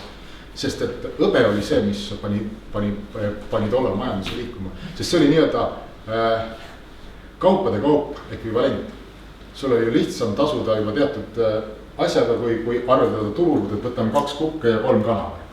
See juba 700 aastat enne Kristus juba tekkisid esimesed mündid ja see oli selleks ajaks oli tegelikult see kaalurahandus oli juba päris korralikult arenenud ja samuti nagu tänapäeval peteti. Ega siis hõbedat pandi vähem müntidesse ja et ega eesmärk oli ju saada tulu. Ja kõikide asjadega kaubeldi, ma arvan orjasid ju mainitakse tegelikult ju Araabia reisimeeste käsikirjades. Samuti mainitakse seal karusloomanahku ja eeskätt kobrast. Sest kobras oli ju tegelikult veeloom ja tema nahk oli ju ääretult rohkem vastupidavam kui mingi hõberebas oma vahel. Aga siis meie viikingi lõpuperiood, Tartu vallutamine 1030 kuni 1060. see ei ole Viikinga lõpp. Viikinga lõpp, nii uskumatu kui see ka pole, siis on see praegu viidud ju allapoole. Ja kui seda ülemist piiri vaadata, siis on Viikinga lõppes igal pool erineval ajal, aga isegi Norra, Rootsi ja Taani kolleegid on jõudnud nii-öelda üksmeelsele seisukohale, et Viikinga lõppes 1100. Ja miks ta lõppes sellel ajal? Üksmeelne seisukoht tuleneb sellest Põhjala kivikiirikute puitkonstruktsioonide dendrokronoloogilistest määrangutest, mis jäävad sinna aastasse 1100. Ja Gotlandil ollakse seisukohal, et Viikinga lõppeb 1140. Mitte ainult numismaatikud, vaid ka arheoloogid. Ja nii või teisiti, 12. sajandi keskpaik oli see periood, siis ütleme Läänemere regiooni kaubanduses, kus toimuvad olulised muutused. Saksa kaupmehed jõuavad Gotlandile, eks, rajatakse enne seda Lübecki linn uuesti. Ja kõik need veeteed ja kõik need kauplemissuunad, need tegelikult muutuvad. Nii et sisulist vahet ei ole, kuhu sa selle Viikinga lõppu tõmbad. Nii või teisiti 1150 on ka meie jaoks, kes me olime ääretult tihedalt seotud Gotlandiga, eks on Viikinga teisel poolel, 11. sajand, 10. lõpp. On ka tegelikult oluline ja saatuslik pidepunkt, sest alguses tulid need saksa kaupmehed ja siia kauplema. Aga tegemist oli nagu luuletega. Hiljem tulid juba natuke teistsugused mehed, sest kõik need ristisõdijad tegelikult tulid ju samades kohtades, kus tulid saksa kaupmehed, samad linnad. Et see on tegelikult kaval poliitika, mis kestis 25 aastat. Ma tahtsin viia oma jutu sinna natuke naljaka asjani, et Jaroslav Tark oli ka ju viiking. Viikingi või? Kes see viiking oli, jah? Ja võib-olla siis oligi see viikingi värk seotud Tartu vallutamine ja see Lõuna-Eesti. Võib-olla seda osa saaks nimetada mingil määral niimoodi jutumärkides Seto viikingi kuningriigiks tollal mingi aeg. Jah, ja see, et viikingi aeg siis lõppes sellega, Andres Vauri on ju pannud sinna 1030 selle sfeeri, sellega võib ju ka nõus olla, et toimub ju materiaalses kultuuris mingi murrang on ju ühiskondlikult, et ei see viikingi aeg lõppes niikuinii igal pool erinevad periood. Aga lihtsalt nüüd on naljakas see, et on jõutud mingile üksmeelsele seisukohale, et ka Põhjala uurijad, kes on kogu aeg ju raudselt raiunud seda aastat 1000 kui viikinga lõppu, on nüüd tegelikult pisanud seda 100 aastat hilisemasse aega. Ja meie peame ka ühel hetkel nagu järgi andma. See tegelikult on nagu numismaatilise kallaku uurija jaoks oleks see elu lihtsamaks, sest me oleme ju Leimusega ju kogu aeg nagu pidanud kasutama sõna järelviikingi aeg või mis asi see on, sest et Eestis on ju kõige rikkam ajärk on 11. sajandi teine pool. Et siis on ju tegelikult meil leitud praeguse seisuga 83 aaret, hõbeaaret, mida on rohkem kui kõigis Läänemere maades tollal kokku. Ja kui 30-40 aastat tagasi oli seisukohal, et need hõbeda pani hõbe seostud maksustamise, rüüstamiste, röövretkedega, siis on nüüd ütleme, et numismaatilise kallakuga uurijad, kes on teinud tegelikult selle Põhjala mündihaaretele süvaanalüüsi, on jõudnud seisukohal, et viikingiaegse hõbeda pani liikuma üksnes kaubandus. Ja see on meie tegelikult kõrge. Kaasa arvatud 12 sajandit, see läheb see välja. 11 sajandi teine pool, 12 sajand, et see on tegelikult see aeg, et kui me peame sellest kasutama sõna järelviikingi aeg, siis sellest ei saa keegi mitte midagi aru. Kuule, ma sel juhul, eks on ju 1227 väga täpne, konkreetne täpmise kuupäeva täpsusega Muhu linnus langida valla valist viikinga lõpp. Jah, aga vaat enne seda on 70 aastat varem toimub see, vaata see kaubateede ümber paika. Ma saan aru, aga meie jaoks lõpeb ka viikinga aeg, meie iseseisvalt nagu siis sõjaline suhtlus näeb. Ega see viikinga ja piiride üle on ju kogu aeg vaietakse. Ei, ma praegu sinuga ei vaielnud, ma ütlesin, et see on siuke, praegu on pigem seda, et umbes sama, mille see Salme laev on, 750, eks. See on nagu algus ja seda tegelikult ju toetab ka see vana Laadoga keskuse rajamine, ka pärineb samast ajast, ehk siis 750 aastast on ju. Nii et viikinga piirid on läinud varasemaks natukene ja meie õnneks numismaatilise kallaku uurijad on läinud ka hilisemaks, sest enam ei pea mingeid siukseid, me räägime nüüd nagu laiemalt, ei pea mingeid niisuguseid naljakaid terminid välja mõtlema. Ain muidugi nüüd vaidleb mulle tõenäoliselt vastu, ütleb, et see piirid on paika pandud nende linnusasurite ülgamisega, eks suuresti. Aga materiaalses kultuuris sellist nihet ei toimu. Ehte osas ja kõik, et tegelikult on need ehtetüübid, nüüd on neid ehteid tulnud ju tegelikult palju rohkem kui varem oli teada. Ja ka Gotlandi puhul rõhutatakse seda, et ehte materjal on sarnane veel seal 12. alguses nii et alles siis tuleb see murrang, et noh, et see on tegelikult ei ole mitte ainult aarete põhjal ega ka nende kivikirikute puitkonstruktsioonide põhjal tehtud nagu järeldused, vaid see hõlmab tegelikult ka sihukest ka muud arheoloogilist leiumaterjalidest. Ütleks sellest, et kogu selle perioodi jooksul toodi Eestis ja Skandinaavias 10 miljonit müti, aga jutt oli ka sellest, et mütid olid nii väike, et me räägime kaadust. 3 grammi oli, ühe sellest sai omal ajal ühe nugise raha, meil on nagu araabia reisimeeste käsikirjutust teha. 3 grammi, aga need mütid, mida ma siin näitasin, need on nagu Lääne-Euroopa denaarides on viikinga teine pool, need on nagu poole kergemad. Araabia dirhemi keskmine kaal on 3 grammi. Ja meie kõige raskem suure maare on 10 kilo araabia hõbemünte leitud sealt Sauelt kunagi. Ja seal oli neid Gotlandi päritolu oseringe rohkem kui jällegi kõigis Eesti aretes kokku, et osa läks Inglismaale, osa Stockholmi. Nii et seal ma jätsin rääkimata, et tegelikult, et need Rootsi poolel neid oseringe ei ole, vaid Gotland nagu siis hakkab suhtlema just 10. teine pool. Ja see Salmelaeva periood, see on nüüd see aeg, millal veel Saaremaa on veel pildil. Aga viikingaega esimene pool on niimoodi, et Saaremaa leiumaterjal kahvatub selgelt Põhja-Eesti leiumaterjali kõrval. Näiteks seal on kõik need kalmed, mis hakkavad 10. teisest poolest. Aga meil need Põhja-Eesti suured matmispaigad, mis on siin Põhja-Eestis teada, eks.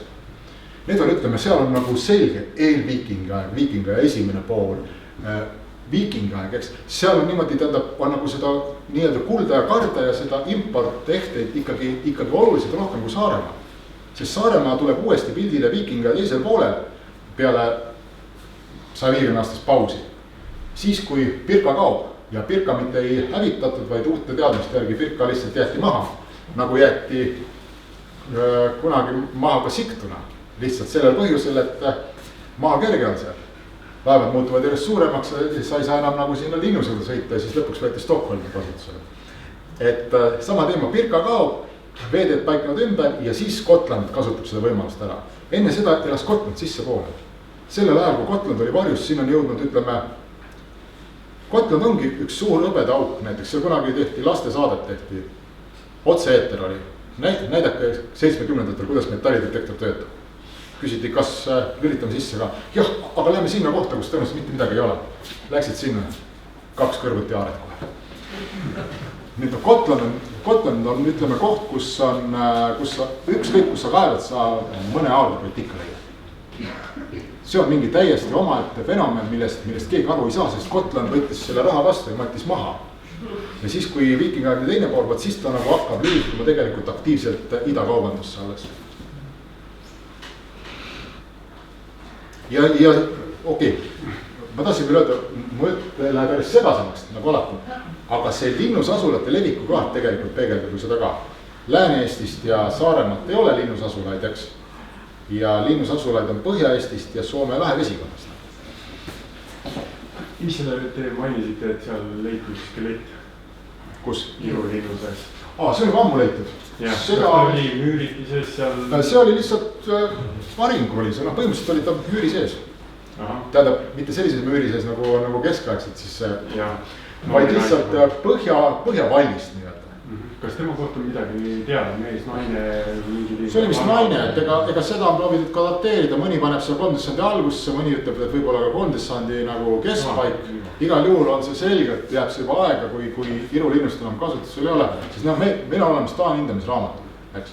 See on Iru küla on sama suur kui Viimsi, kui Nehatu, millega nad on moodustunud tõenäoliselt ühe sarase. Arvatavasti on ka proosa sinna kuulunud. Siiamaani pole seda Väoküla sinna pandud, aga ma hakkasin mõtlema, et mis sest, et teispool jõge ja teine muinaskeelkond, aga Väo on 13 Abraham. Nii et muinasõja lõpul võis juba Väo tegelikult olla see domineeriv küla seal. Sest Väo asus kohe proosa vastased, need kõik on koos seal. Iru, proosa, Nehatu ja Väo. Ja Viimsi on see huvitav teema, et Viimsi on, Põhja-Eestis on 2 Taani hindamisraamatus mainitud küla, mis asuvad kohe rannikul. Üks on Viimsi ja teine on Laoküla Paldiski lähedal. Et turvalisuse mõttes keegi nagu rannikul väga ei elanud, eks. Aga need võivad olla siis seotud sadamakoha kaitsega tõenäoliselt, sest et Laoküla on seotud selle Padise sadamakohaga ja Viimsi muinasküla tuleks tõenäoliselt otsida sõjamuuseumi territooriumit. et seal, ma olen isegi seal Lillele paar korda öelnud seda, et ega seal vist keegi pole veel kaevama asunud, et noh, et sest et sellega need, et kui rajati Viimsi mõis, siis on ju arhiiviallikas olemas seal keskajast, et küla asustatakse ümber, nii et ju asus Muinasküla ka seal Viimsi mõisa kohal, mis on tegelikult, kust avaneb kaunis vaade Tallinna lahele ja saad märgutulega saad tegelikult anda ju Iru suunas nagu märku. Noh, märgutulede süsteem, see on üks tegelikult natuke naljakas teema, aga noh, ju oli neid iga saare peal seal Aegnal ja Pranglil ja noh, ütleme, et Toompeal ka äkki, noh, kuigi Tallinna territooriumilt on leitud nii vähe viikingiaegseid asju, et igalt lähedal olevat saaret on ka kordades rohkem juba tulnud päeval. Et Tallinna osas ei oska küll nagu öelda, kas seal oli viikingi ajal, nii-öelda klassikalise viikingi ajal 9-10 sajandil mingisugune noh, tõenäoliselt keegi seal elas jah, aga noh, elatud on igal pool. Aga mul oleks üks küsimus on neetliku, mitte küsimus, et kommentaariga ja selline. Et teatavasti Järve soomlasse, kus ka Rootsis siin, siis on nüüd mõjutud, on siis see palatite põletamise komme jaanipäeva, või siis nende jätmine selle peale. Ja kuna teatavasti on need kalmed asuvad nii-öelda nagu Valteri maalised looduslikud kaunis kohad, kõrgema kohad, mis sobib väga hästi jaaniku paigaks. Jah, aga koos nendega on tulnud välja 5.-6. sajandi importesemed. Ma ei vaidlusta. Aga kuidas me saame eristada seda, et just see neet oli just seal? Ei, tähendab, kui on needid on kalmast teema, siis muidugi. Tähendab, sa vist osutad Saaremaale Valjule, eks? Ma osutan mitmed asjad. Ja, ma tean seda. Aga noh, kes ei ole nende neetide teemaga kursis, siis ütleme, meil olid ju siin viikingi klinkerplangutuses laevad, eks? Ja see tegelikult Läänemerel võetakse see kasutusele 3.-4. sajandil klinkerplangutus ja arheoloogiliselt tuleb see nähtavaks ilmub alles 5. sajand. Ja või 6. sajand tänu sellele just sellele paadismatuste kombe juurdumisele Rootsis ja Edela-Soomes. Ja noh, see on ka selgelt, et meil ka Põhja-Eestis peab neid olema. Sest näiteks Lagedi laevast tuli välja, või noh, ta on Lagedi selle kivikalme pealt.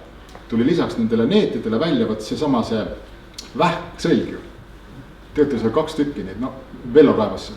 Ei, ma ei vaidlust üldse, et ka kalmest võib need olla, aga pole välistada, aga see tuleb teistmoodi. Ei noh, seda muidugi. Millega tõesti, täpselt sama. Aga selle mingil määral peaks selle nagu selle vanuse ja selle ristlõike ja sellega vist nagu. See on ka väga selline, näiteks sama roosakalme neetud ja mida nüüd siis jah.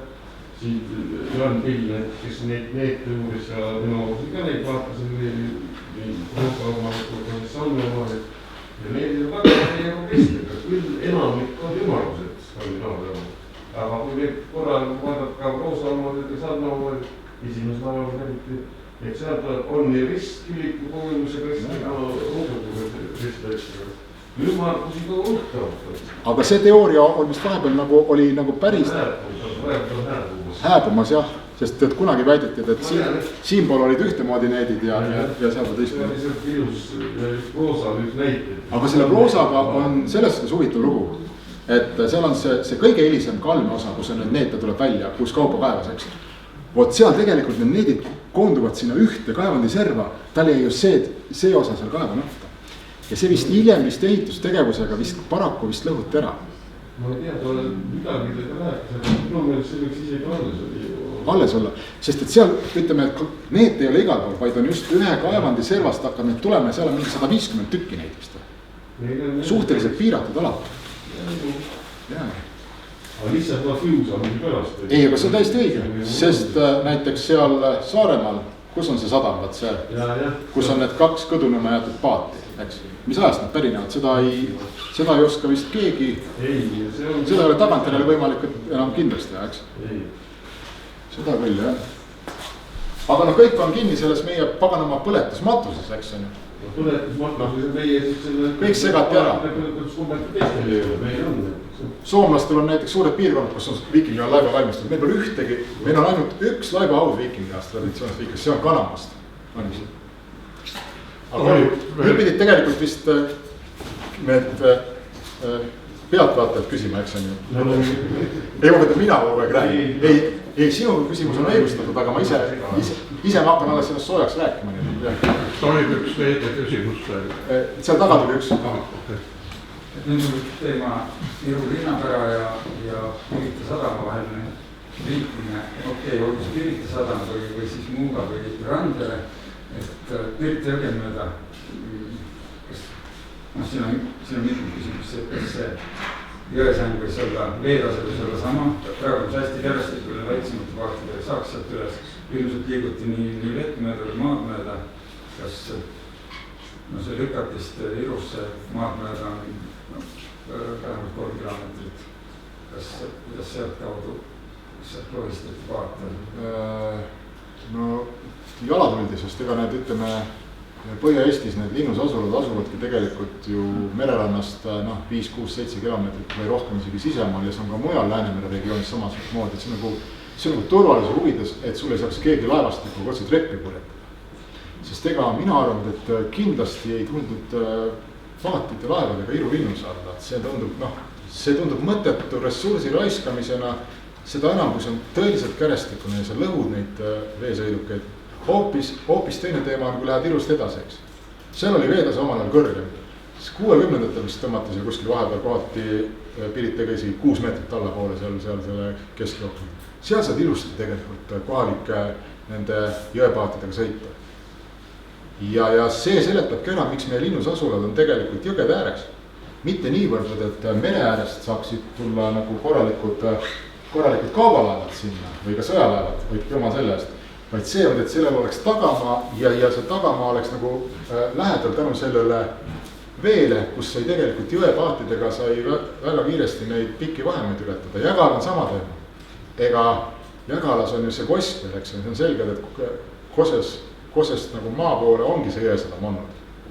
Pirita puhul on sama, ma arvan, et see jõesadam, sellepärast pole ka Tallinnat kunagi olnud nagu muina seal sellises võtmes, et Tallinna ümber oli liivikud ja polnud seal korralikul seda jõge, puudusid tagamaad tegelikult Tallinnal, aga tollasel maaviljeluslik ühiskond, mis oli eriti Iru perioodil, või ütleme see kauplemise teema ka, siis see jõgi omas tähtsus just nagu vaatega lõunasse.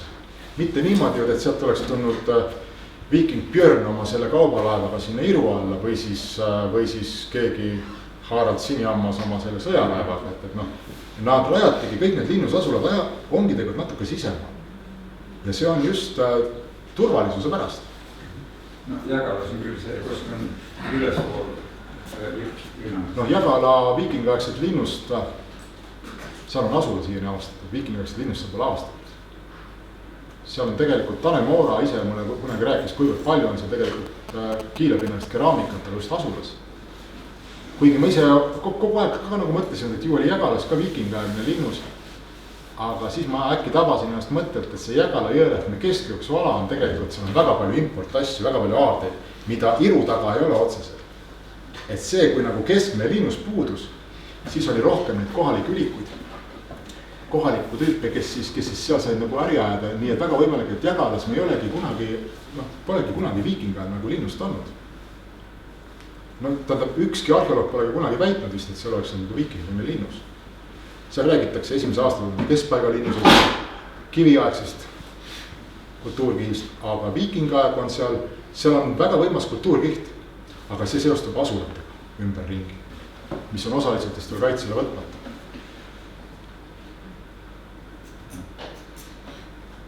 Selline uitmõte mul tekkis nende jõgedega, sest eks need jõed olid kõik meil siin, ütleme, Marti Veldi kunagi ju tõestas oma magistritöös veenvalt ära, kuidas tegelikult isegi noorema rauaaja lõpul on ju tegelikult see Kagu-Eesti asustus on kõik seotud veeteedega. Et maismaatransport saab domineerivaks alles siin 13. sajandi jooksul, mitte varem. Ja Rootsis seal ma enne rääkisin siin, tõin näite, et kuivõrd kiiremini said tegelikult liikuda mööda mereranda, kui sa läksid mingi vampriga kahtlasvõitu teedele ja turvalisus ja see risk oli ja kõik see. Vabandust, aga selle teema jätkuks, et kas lükati ju Lennart Merejärgi viitab just sellele, et laevad lükati sealt nagu nii-öelda ülespool üles? Lükati oli vanasti teise koha peal. Lükati nimi oli vanasti kui me seda rootsiaegset kaarti vaatame. no lükati kessi talu sillast. Tänapäeval on lükati hoopis teise koha, lükati sild on hoopis teine koht. sealt ülespoole veidikene. Lükati on metsakooli. jah, rootsiaegse kaarti lükati metsakooli just, sinna ei sõideta välja. jah, seal on praegu väike elamu. Nii et järelikult Lennart Meri teooria selles suhtes ei päde, sest tema arvas, et see lükati oli sealsamas, kus see lükati silda. Lükati mägi, võiks olla see koht, kus oli kuhugi vaja paarti üles vedada. Nojah, see lükati kohanigi on teine kohanigi on veel. ma ei ole kunagi selle peale mõelnud, ma tegelikult ei ole sellest ka väga nagu kuulnud, et kui see Hõbevaldes oli see jutt, eks. Ma olen seda vist 3 korda kunagi lugenud, aga kõik ei ole meelde jäänud ja osa on vist hakanud nagu ka peast ära minema.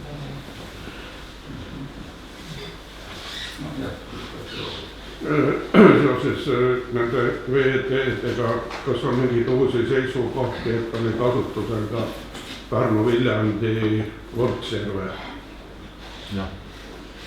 On mingeid uusi tuld hakata vastu õhtut siin, no ütleme niimoodi, et mis mõttega sa võtad kasutusele lisaveeteed, kui sul on olemas Soome laht, noh Taugava on ka parem variant kui Pärnu jõgi. Ütleme, mina olen selle nii-öelda koolkonna või selle teooria pooldaja, et Pärnu jõe kohta puudub meil viikingajast tõestusmaterjal. Et pigem on isegi Lõhavere piirkond suhelnud välismaailmaga Peipsi järve kaudu. See tuleb Aarete materjalist nagu välja, see tuleb keskmise raua ja ehetest, nende igasuguste kalmete levikust ja sellest on juba Eesti esiajaloost tegelikult kirjutatud. Ja Pärnu jõel puudub tagamaa. Ja siin on paralleelselt ju Maarika Mägi on ju propageerinud ka seda Kassari veetee olemasolu. See siis saab alguse sealt Matsalu lahest Lihula juurest, eks. Ma olen ise seal Kassari alamjooksul või alamjooksul käinud seoses metsavenna punklite uurimisega ja ka üldse arheoloogiliste leidude inspekteerimisega. Ja seal see jõgi seal Lehu kandis muutub väga väikseks nireks ja seal hakkavad Vändra metsad. Ja nüüd sealt kaudu edasi murda nagu Võrtsu peale, et mis selle mõtte on? Ma mõtlesin, et Kotlandilt on lühem tee ju Pihku alla. Aga kõik see leiumaterjal osutab sellele, et siin need Kotlandi osaringidki, mida ma just ekstra nagu välja tõin, et need tegelikult just seda läänerannikut pidi põhjasuunas kulgenud marsuuti. Tähendab, loomulikult saab Taugavat mööda sõita ja saab ka Pärnu jõge mööda sõita. Aga lihtsalt ajaliselt on Pärnu jõge mööda minek. Seal on ju need veelahe. Ja seal on, ütleme, seal on suhteliselt võimatu on paatida, kui on veel võõras maa, aga sul peab olema lepingud, et sa saad 20-30 kilomeetrit neid paate rullida. Meredega on ilmselt tohutum. No lihtsalt selle puudub nagu põhjendus ja arheoloogiline leiumaterjal siis nii kinnismuistised kui irdleiud alates 4.–5. sajandist ei kinnita Pärnu veetee olemasolu, vaid osutavad sellele, et suur Kagu-Eesti tegelikult läks Lõhaverini välja. See tuleb tegelikult kõik selle rõuge keraamikaga välja ja nende samasuguste ehetega need Pilistvere piirkond, et see on kõik tegelikult üks suur Kagu-Eesti, mis põhjas lõpeb Koeru läheb. Ja see tuleb ka keeleliselt, keeleteadlased on tegelikult ju väitnud, et seal Virumaa Kirja-Kagu edela nurgas räägiti Kesk-Eestile sarnast murret, et sest ega Agelinde turukoht, mis tõenäoliselt eksisteeris, on kindlasti paljud kuulnud sellest, et see ei saanud ju vaadata põhjasuunas, kui seal olid ju teised sadamad ees, et see suhtes nagu Peipsi kaudu. See on vähemasti minu seisukoht, et meil puudub arheoloogia tõestusmaterjal selles osas, et nagu oleks nagu Pärnu veetee omanud nagu tähtsust viikinga. Keskajaga seal on juba teine lugu.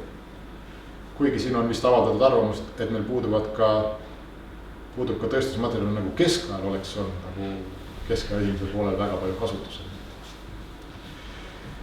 Aga Pärnu kolleegid, nemad on teisel seisukohas.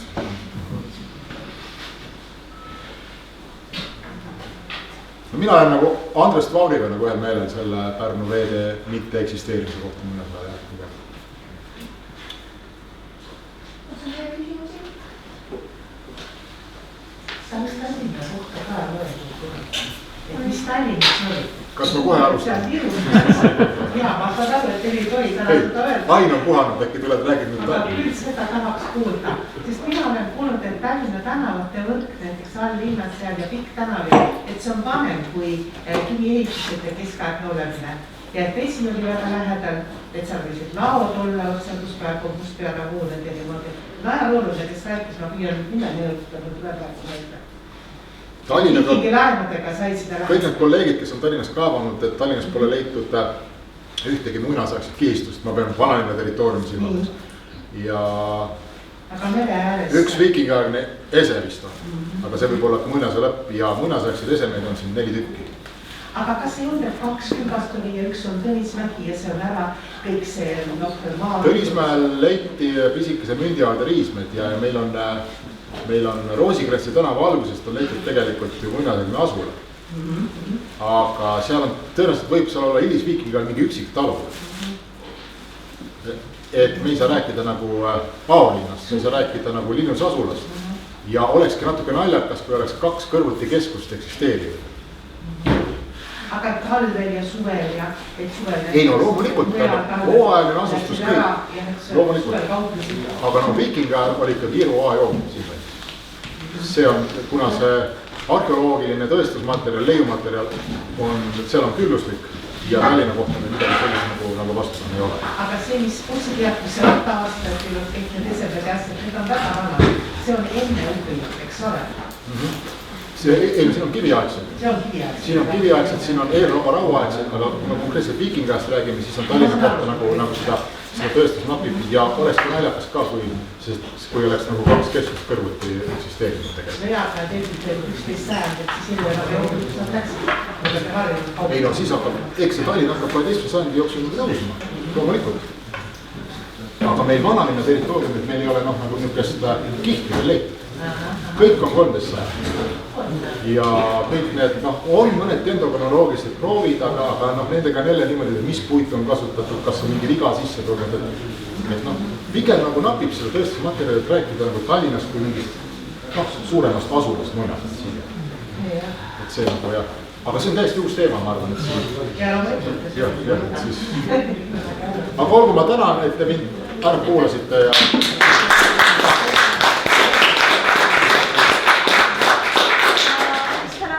Oi, aitäh! Ja